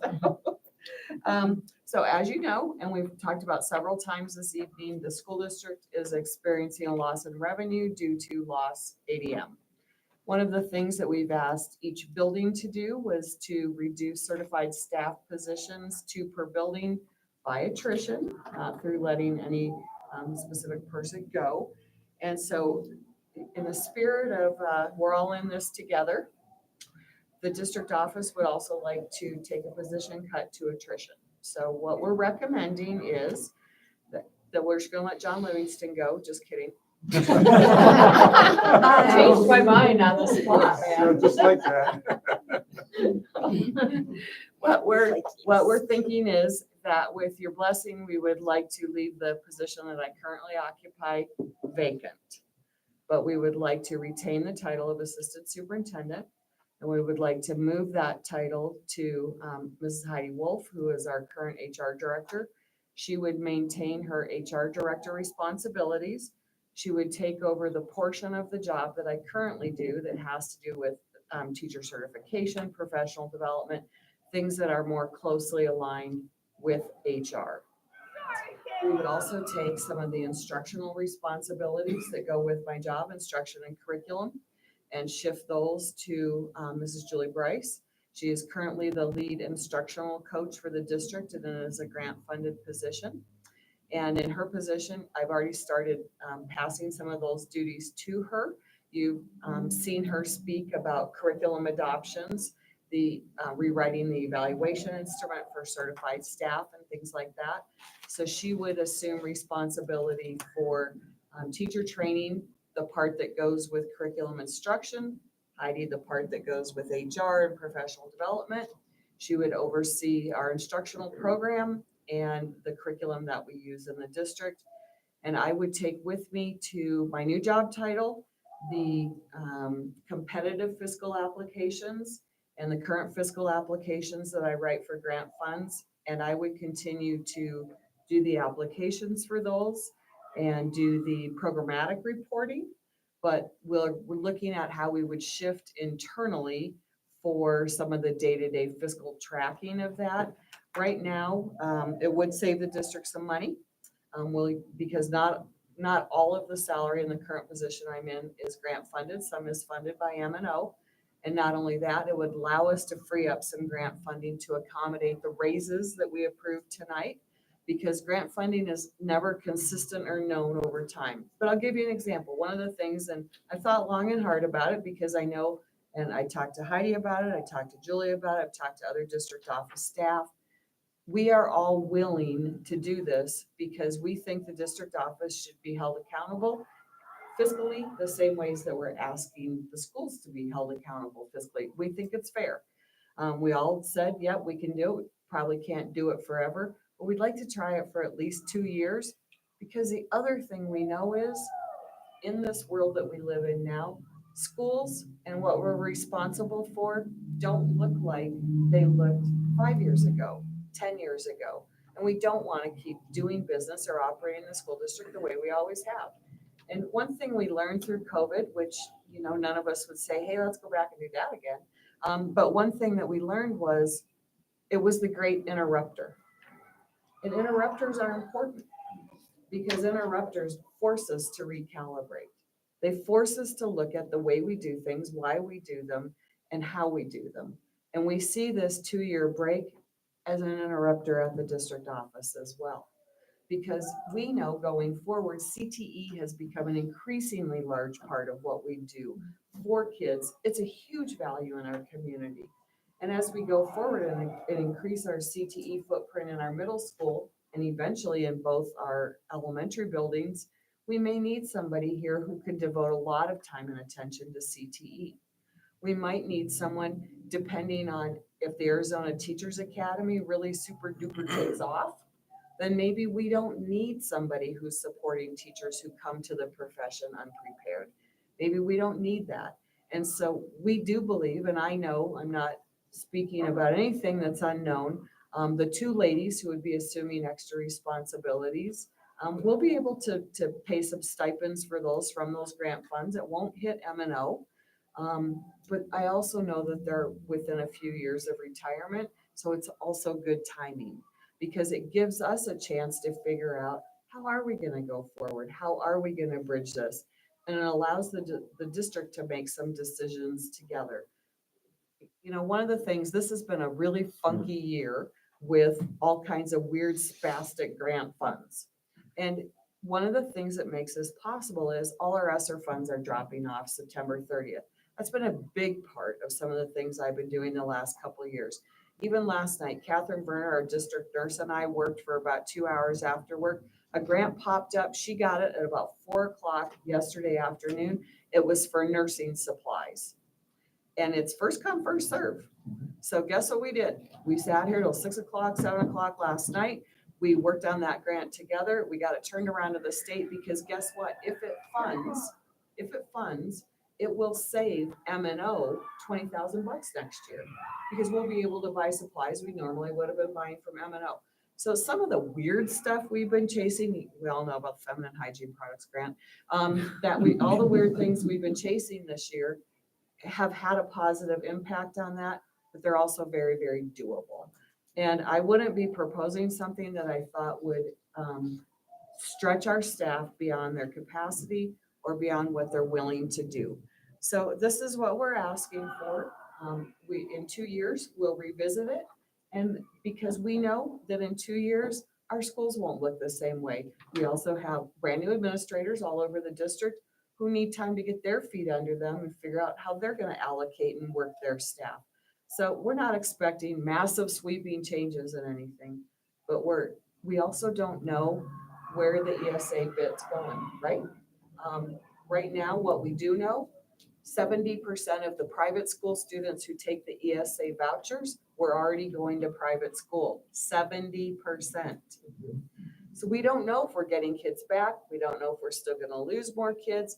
And we think in a couple of years, the ship's going to have to right itself. It's going to have to right itself at the state level. State can't go on upside down, hundreds of millions of dollars upside down in this program. And we also know that after a couple of years, not everybody will be satisfied with some of the choices that they make. So we'll have a lot better idea. We think this year's year 1, year 2 and 3, we think will provide some better longitudinal data for financial stabilization for us. So this is what we're asking for. I think it's a great plan. I do too. And I'm comfortable with where you're delegating things to, like with Julie and Heidi, and I think that that's really great. Senator, just one real question. All the years that I've watched your work, you have been what I call the grant genius, been able to pull grants out of the stones throughout the country. Will you, He called me Rumpelstiltskin. I don't know if you know that fable. Spit straw into gold. I was like, I've been called worse. But in all seriousness, you have, and I have been amazed and awed by it over the years. Will you be sort of dispersing some of that with the other people, or will you pretty much try to be able to keep that yourself? Depends what it is, because I've involved people in some of these weird 2-bit things this year to help them get their feet wet. Just one response, it can't go unstated. 2 years ago, when Cindy wrote from one of the big ESSER funds to purchase a social distancing bus, in the next 3 weeks, I had school districts, 4 of them call me, how did we do that? No one in the state was doing that. Cindy set the standard, so. Well, that's my one real question for all the reorganization you're talking, which sounds absolutely logical and everything else. But I just want to make sure that you still will have the time to be able to do your genius work. I believe that I will. And I would tell you, if I will put the district in financial jeopardy by this decision. And if it looks like it's not feasible, then we'll talk about it. And I'm definitely willing to do that. And I'm not willing to work, 500 hours a week, for the rest of my life either. But, Heidi said this was her last request or whatever, her final request. I'm like, wow, that sounds really ominous. It's not going to be my final request. But I just, in my heart, I just know it's the right thing to do. And so we'll see. And like last night, it was no skin off my nose to stay a couple hours. It was no big deal. Yeah, I like that we'll be able to readdress it, not only for yourself, but also for the others that are involved, if we need to. Any other discussion? Great, if we can have a motion to approve. I'll make the motion to approve the elimination of one district level administrative position and the assessment of duties with incremental costs to be covered by grant funding. And I'll be happy to second that. Fantastic. All in favor? Aye. Thank you. Now we have an answer for the question I get asked all the time. Who's the new assistant superintendent? She might have to cover the board meeting next month. Congratulations. All right, so, my final request of the evening is that, you have the, personnel report and the supplement. And we have, 5 new certified staff, 1 new classified sub, 12 resignations, 4 retiring, 3 terminations, 5 certified changes, 4 classified changes, 12 coaches, and 184 timesheets.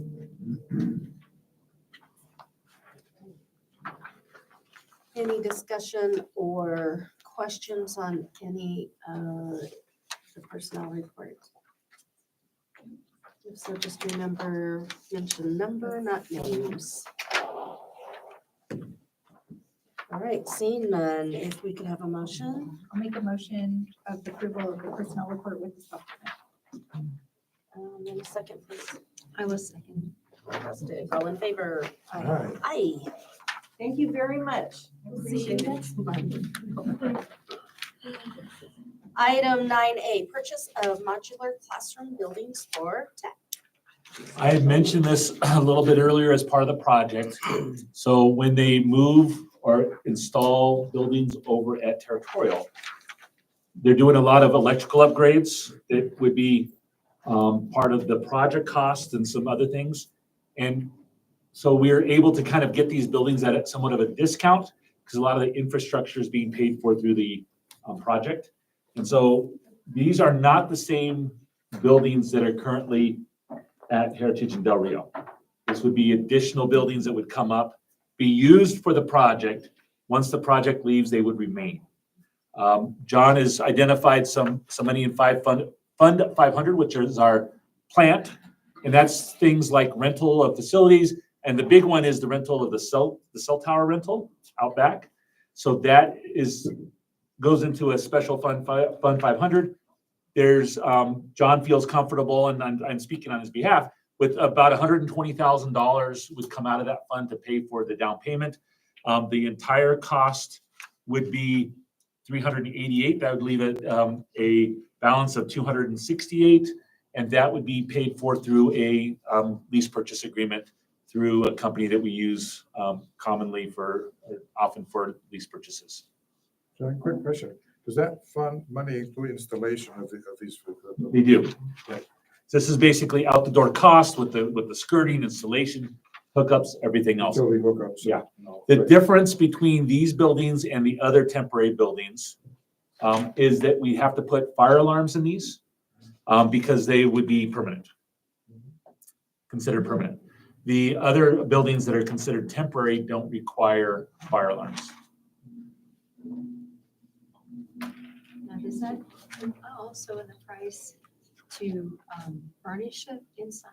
Not furnishing, no. It's just the building expense.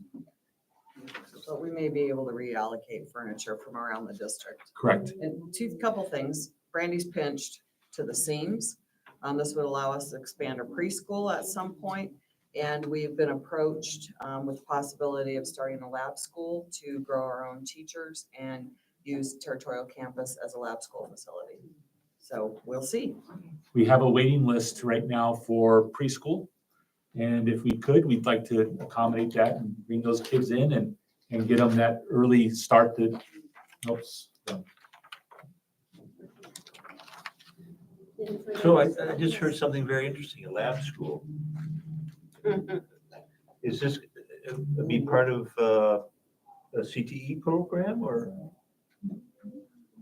Wow, fabulous. We're on it, Mike. That's the shortest answer to the shortest question tonight. Any further discussion? All right, seeing none, I'll entertain a motion. I'll make the motion to approve purchase of 2 modular classroom buildings or classrooms at Tech not to exceed 2 with financing through American Capital Finance. Second? Second. All in favor? Aye. Aye. Item 9B, our expenditure budget revision, Mr. Livingston. Yes, if you go to the section of your packet, if you've got a printed packet where the legal size pages begin, there are 2 sheets in front of that, if you have the same packet I do, and they're kind of dark because they were copied from a darker paper. And that's what used to be called the Budget 25 report, and now it's called the Budget Expenditure Budget Report. And if you look at the lower left hand of that, you see February 22nd. So this report's about 10 days old, 12 days old. And this report is the one that we use to reconcile the numbers that the district is recording and presenting for budget numbers as compared to the numbers that the Department of Ed has. So there's 3 factors here mainly that account for this need to revise the budget in March. First one is the last chance to revise our budgets, the May 15th deadline. And it's nice to be really close with really small adjustments necessary without making calls to school finance, because like everybody else at ADE, they're all new. I don't know how young some of them are, but some of them seem quite inexperienced. So when you want to call and get support and documentation on some of these numbers, it might take a week to get the answer because the assistant superintendent for finance is hard to get in touch with. So going down the first page is all M&O. That's on the left side, the 19. The only number you really need to know is the 19,552,023 at the bottom. I circle that one. And that's a little bit variable. The budget we adopted in July was 19,700,000. The budget we revised in December was 19,503,000. This is up from there about 45,000, 46,000. And there's factors behind that. If you go up just a little bit, about the 8th line up, it says 300 million one-time supplemental funding.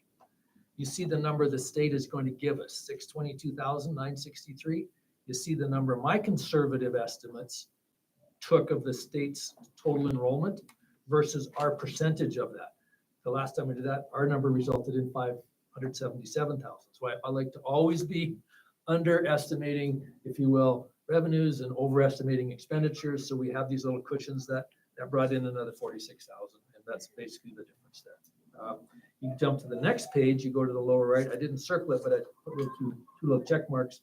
2,330,000, 332. That's our capital side, and you see the budget we had at the December meeting, 2,116,000. The big benefit there is, and I brought this to the board back in May, June. I was concerned the 500,000 that we got from the federal government when we were awarded some COVID funds. Coconino County was the fiscal agent. I was concerned that even though we requested those funds because we had them spent by June 30th, we wouldn't receive them from Coconino County until later into the year. And in fact, my concern was justified. I went up there Friday, September 29th, got the 500,000, but it wasn't deposited into our 23 year.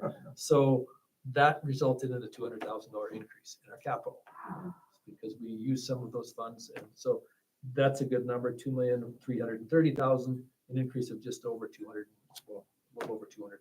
So that's why we're revising it. When we look at this again for the month of March and the month of April, those differences will be quite small. And if they're zero, then May 1st, we won't revise it May 1st. We're all done. But we want at least 2 chances to get everything right before that May 15th deadline. Any other questions or concerns? Thank you. Thank you. Let's see, I'm sure this is an action item. Let's double check. This is an action item. So I'm going to start reading. I'll make the motion for the approval of the first version of the 2023-2024 expenditure budget to align student count factors, revenue control limit, district additional assistance, capital class site fund, and all local, state, and federal budgets and programs to approved and funded expenditure budget limits. Final verified student count for FY23 was 2,251.8. At FY24 student count, latest count, October 15th, 2023, is 2,202.3. FY24 adopted 001 budget in July 2023 was 19,710.6, or 19,710,648. December 11th, 2023 revised 001 budget is 19,503,479. March 6th, 2024 revised 001 budget is 19,552,23,000. Oh my gosh. Final FY24 001 budget will not be determined until at least April 10th, 2024. She said it all. We're not done. I'll second. Thank you. All in favor? I think that's the longest one I've Thank you. Item 10A, Heritage Middle School Character Strong Supplemental Curriculum. Hi. Hey, everybody. At Heritage Middle School, we are interested in piloting the Character Strong, an online character life skills curriculum for our 6th, 7th, and 8th grade students. We have an increase in behaviors that we believe can be reduced with school-wide life skills curriculum. We have a committee of teachers who are willing to test out some of the lessons in their classrooms this year. And I'd like to introduce, we already know her, our school counselor, Ms. Nolan, to go over the details. Hi, thank you for having us tonight. I'm Chrissy Nolan, school counselor at Heritage Middle School. So really this curriculum helps us build relationships. It's always all about relationships. So we have students in our classrooms who are dealing with adverse childhood experiences. What we know about those experiences is that it crosses all socio and economic backgrounds, and that the more experiences a student has in their life, the more at risk they are. And the number one thing a student dealing with adverse childhood experiences needs to be successful is a consistent positive relationship.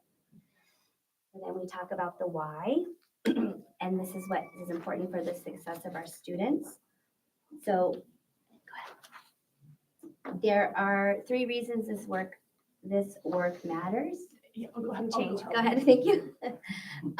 So there's some research-backed reasons that we're investing in this work. Go ahead. So the first one is improved academics. Addressing students' character and life skills needs improves academic performance by an average of 11 percentile points. That is an entire letter grade. It could be a difference between a student passing and failing, graduating or dropping out, and getting a scholarship or even incurring student loans. Second reason this work matters is that it can improve behavior. Students participating in life skills programs like Character Strong showed improved classroom behavior and increased ability to manage stress and depression and better attitudes about themselves, others, and school. All of these help us as educators prevent teacher burnout and make sure students can effectively receive the instruction they need to be successful in school and beyond. And finally, the third reason is families and educator beliefs. A vast majority of teachers and parents believe this type of learning is equally important to academic learning. Attending to students' character and life skills needs helps us not only foster students' academic ability, but their ability to function in the world as kind and capable people. So Character Strong has 3 outcomes for all the different grades. It has well-being, belonging, and engagement. Increased well-being, increased sense of belonging, and increased engagement in school and beyond. And research says that these 3 outcomes are powerful drivers of academic achievement, school behavior, and long-term student outcomes. So we'll just briefly go over each of these. Well-being, Character Strong addresses well-being at a tier 1 level, meaning that it benefits all students. So tier 1 is that first level that we're helping everyone, right? The aim is to be proactive, giving students support in their mental, emotional, and social well-being as opposed to being reactive when their well-being is already suffering. The fact is our well-being, the way we feel, impacts everything we do. And if we attend to it explicitly, we actually have an opportunity to help prevent mental illness, poor decision-making, and the emotional, psychological, and economical long-term consequences of poor well-being. Then we have belonging. A 2019 study found that 73% of Generation Z sometimes or always feels alone. That means a large portion of our students are walking our halls feeling little to no sense of belonging with their peers or in a school community. Yet we know that psychological safety is a universal need. If we don't feel in a safe space, if we don't feel like we have sort of a common ground or the things that make us different aren't understood or welcomed, we won't be able to engage meaningful in that space. Character Strong curriculum is designed to address belonging by connecting students and staff in intentional ways. And then there's engagement. So the research confirms what we as educators already know. Engagement is foundational to learning. It is the strongest predictor of learning, and it is influenced by practices that we have direct control over implementing, like cultivating supportive relationships, developing challenging and relevant instruction, and establishing a safe, predictable, and inclusive environments. Character Strong gives us tools to improve these practices in low burden ways. So how do we do this? So the curriculum actually looks like, the middle school curriculum is designed to be flexible and easy to use and yield outcomes beneficial to both students and staff. So there's 3 things to know about this curriculum that will help us deliver it with confidence and competence. So first, Character Strong brought many voices to the table to build the curriculum. Each session was created and reviewed alongside a student advisory board of 30 middle schoolers and 30 high schoolers from diverse backgrounds. Some of these students love school, some really don't. Some knew about character building and life skills, and some had no context. On top of that, over 25 educators who have served in all different spaces of education helped create content to ensure that is relevant, accessible, and meet adults and students where they are. In other words, these sessions were created by students and teachers for students and teachers. Second, Character Strong is built to be low burden, high impact, meaning that it requires little to no prep for delivery, which is fantastic for teachers. The curriculum follows a consistent structure that helps us as educators breathe easier and gives students a sense of stability. Nearly every session includes 5 main parts, which include the warm welcome, which is like an entry task. You walk into class. Community building, content with direct instruction, videos, and activities. The character dare / to be list process, and then an optimistic closure. These parts are clearly denoted by icons to help us and students know what to do. So, and then there's character and action. Third, the ultimate goal of Character Strong is to give students and staff practical ways to put the concepts we are discussing into real life action. The work is about growth, and at the middle school level, they call these character dares. Each year, they are introduced over the course of a few sessions early in the year, and then students and staff are given new challenges each session. The great news is these challenges and the subsequent discussion are built as a 100% participation model, meaning that if students and staff don't actually complete the challenges, they can still participate in a meaningful discussion. So lastly, there's a link that will be provided here at the district where families can come and look at every single lesson. It's all web-based. So they can come look at, click on it and see every single lesson, 6th, 7th, and 8th grade. And then we also have it printed. And so that is it. Is there any questions? Yeah, can you click on that hot link by any chance? Should be able to. Oh. Yeah, so I'm sorry. I have a couple questions. I'm curious how this is integrated into the day. So how I envision this would be next year, if we go through the process and we decide that we want it. At the beginning of the day, we'll have a 1-hour advisory or homeroom, and it'll be integrated with breakfast and start integrating this, but also along with the CTE curriculum that we're looking at also. So it's that first hour to build with the teacher and the students. In addition, over the years, the teacher, the students, that first homeroom stays with that same teacher. So it just gives the years to build together, and then they can really bond, have those relationships. So this would be, I'm thinking daily, 4 days a week. And doing it that way, it affects all students rather than just the ones that are struggling or And that's truly the tier needing. 1 approach. Yeah. Currently, I do this like 1 day a week, and for older grades every other week, only first semester. So every kid does get it, and it's not this curriculum, it's other stuff, but that's not as effective as every day, every teacher, all of us saying the same thing, right? Working together. Changing the culture. Correct. Yes, ma'am. Changing the culture And having- improving behavior, hopefully, because we really want to do that. and having the consistency also across the teachers and the. Good question or not. I'm still a little confused. I see the process you're talking about. And I guess what I'm still trying to figure out is what issues are you trying to deal with and what outcomes do you expect from it? Okay, so that's a really good question. So I'm seeing discipline. What got me down this looking for a solution is I'm seeing discipline issues. I've only been here 7 months. Seeing the discipline issues on campus, seeing a need for, I see bullying reports. We have homie scraps. That has happened. Those few things, and to see that we need a culture of that positive culture with the kids, and to build that because they don't know. They need the skills to be able to understand themselves and how it works when, somebody suggests, hey, let's go in the bathroom and homie scrap, and those That would be a those flight reversal. in full terms. Would that be the fight club we were talking about? Got it. Yeah. It's like a homie scrap is a planned fight. They're not really mad at each other, but they go in, they're like convinced to go in to do these sorts of things. Citizenship too. Yes, all sorts of, kids need all sorts of skills. They need to understand how they resolve conflict. Thank you, Lan.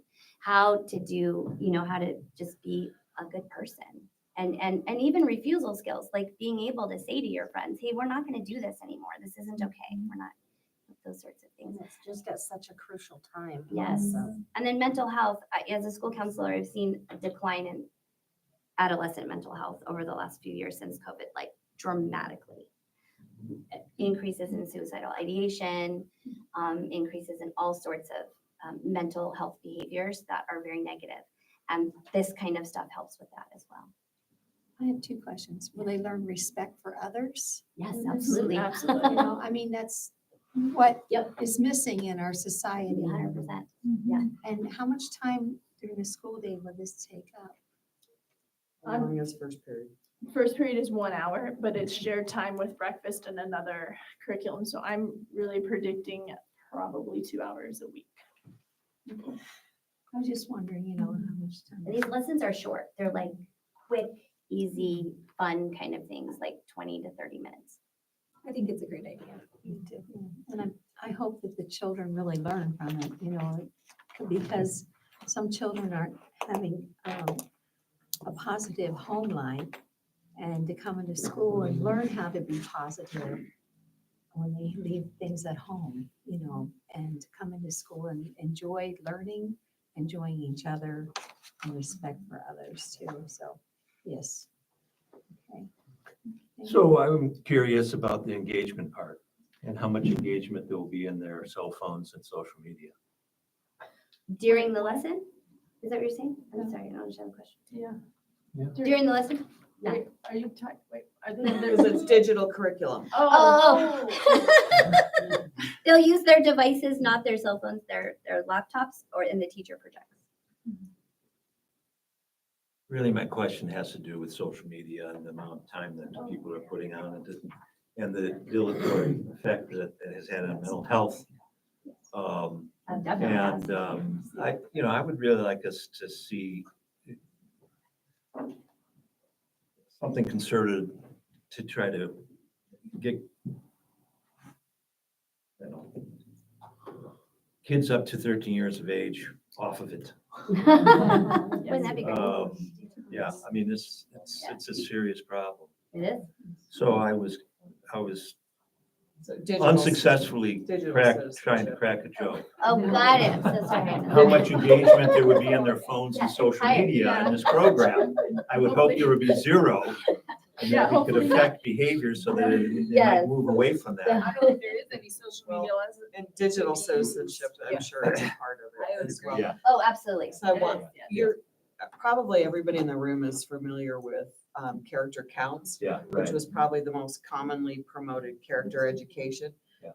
For Heritage to formally adopt character counts curriculum, so this curriculum costs $4,500. to formally adopt something like character counts costs $50,000.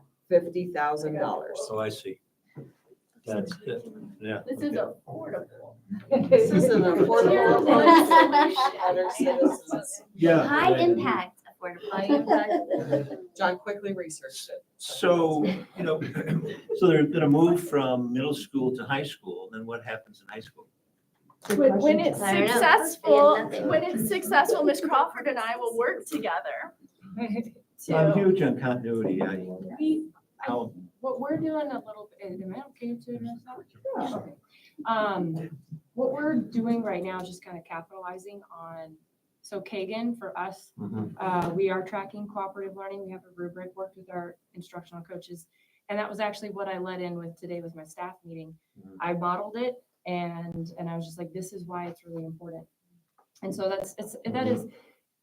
we're not batting 1,000, but we do every month. It's required every single teacher. I don't care if it's a dog and pony show. I really don't. Because if the kids are doing it, they're benefiting. And when we go in and we're monitoring, and I've looked at our rubric, our teachers are nailing it. And not out of a 4-point scale. Not everybody's a 4 all the time, but they're meeting or exceeding. And they're doing a really good job of engaging the kids. And so if it's once a month, I've asked them to do it weekly, even if it's not a full Kagan structure. It's like a think, pair, and share, because it is that important for them to engage not only with their peers but with their teacher. But it also provides capacity for the teacher to walk around and help with tier 1 instruction, because they're not direct instruction is great and it's necessary, but it's only a part of what a lesson could be. We need to be able to walk around and engage with the kids and ask the tougher questions to the higher level, so it allows us to differentiate. So we're kind of capitalizing on some of the things that we already have in place. And then we're on a school improvement process plan. So we're working on trying to improve some other areas for Cognia. But hopefully we just inherit amazing, great children. And then I get credit for graduating them. Thanks, Brandy. Yes. Yeah. We need to make some adjustments. I'm open to that. But we're lucky. Freshmen can be freshmen. But we are lucky in that by the time that they reach, right now, their sophomore year, we have our own issues, we do, but they do grow up a lot. And we don't have quite the pettiness that you would see in middle school, and it just comes with the age, you know? So, and you're trying to shape them into humans. Any other discussion? I think it's great. I do too. So with that. And the budget code, I want to point out on here that says ESER 3 and source, that's actually not. Okay, because I was like, that's a lot of money. No, that's actually not correct. Okay, And that money's going away. I wrote that. okay. I will make the motion to approve the pilot and public review period for Character Strong supplement curriculum. A second, please. I'll second. All in favor? Aye. Aye. Thank Thank you, ladies. So to affirm, the printed binder will be available for review in the hallway with our curriculum library. And Larry has graciously provided 2 laptops that Cheyenne keeps fully charged, and she knows how to get everybody onto those laptops to see the digital version in case they're curious if the printed version is the digital version or not. And it's ready to roll in the morning, so. So all you approved was just the pilot and the review. It'll come back with a recommendation for approval of the actual curriculum. Okay. Okay, item 11A is the second reading of policy GCCA. Mr. Fulmer. Thank you again, second reading. Again, as a reminder, this is a policy revision that came as a recommendation from the Superintendent Employee Advisory Council, SEAC. So I don't know if you had any questions since the last reading, or if you need me to answer it. It's logical then, to me, it's still logical. Like I said last time, I think it's well-deserved. This is a request that's come Employees that, many years, and so we for sure, chip away at it, so. for sure. All right. Any other questions or comments? Fantastic. All right, I will make the motion for the approval of the second reading of the policy GCCA of undifferentiated leave. Fantastic. A second, please. Second. Okay, perfect. All in favor? Aye. Aye. Thank you. Item 11B, this is a first reading of revised policies, and there's a lot. So this is just a first reading, no action taken. These have been shared with the appropriate administrator for the most part that's impacted by these. Most of these are just technical corrections and revisions based on state law. There was nothing really significant that's being addressed here other than that. So we still have to go through the process. We still do the first reading and second reading, but again, mostly just technical changes and changes due to state law. Does anyone have any discussion on just this first reading? Going once, going twice. Have a wonderful evening. Okay. Oh, you're so funny. I gotta grab them. Oh, this is Heidi. Yep. Okay, you're parents.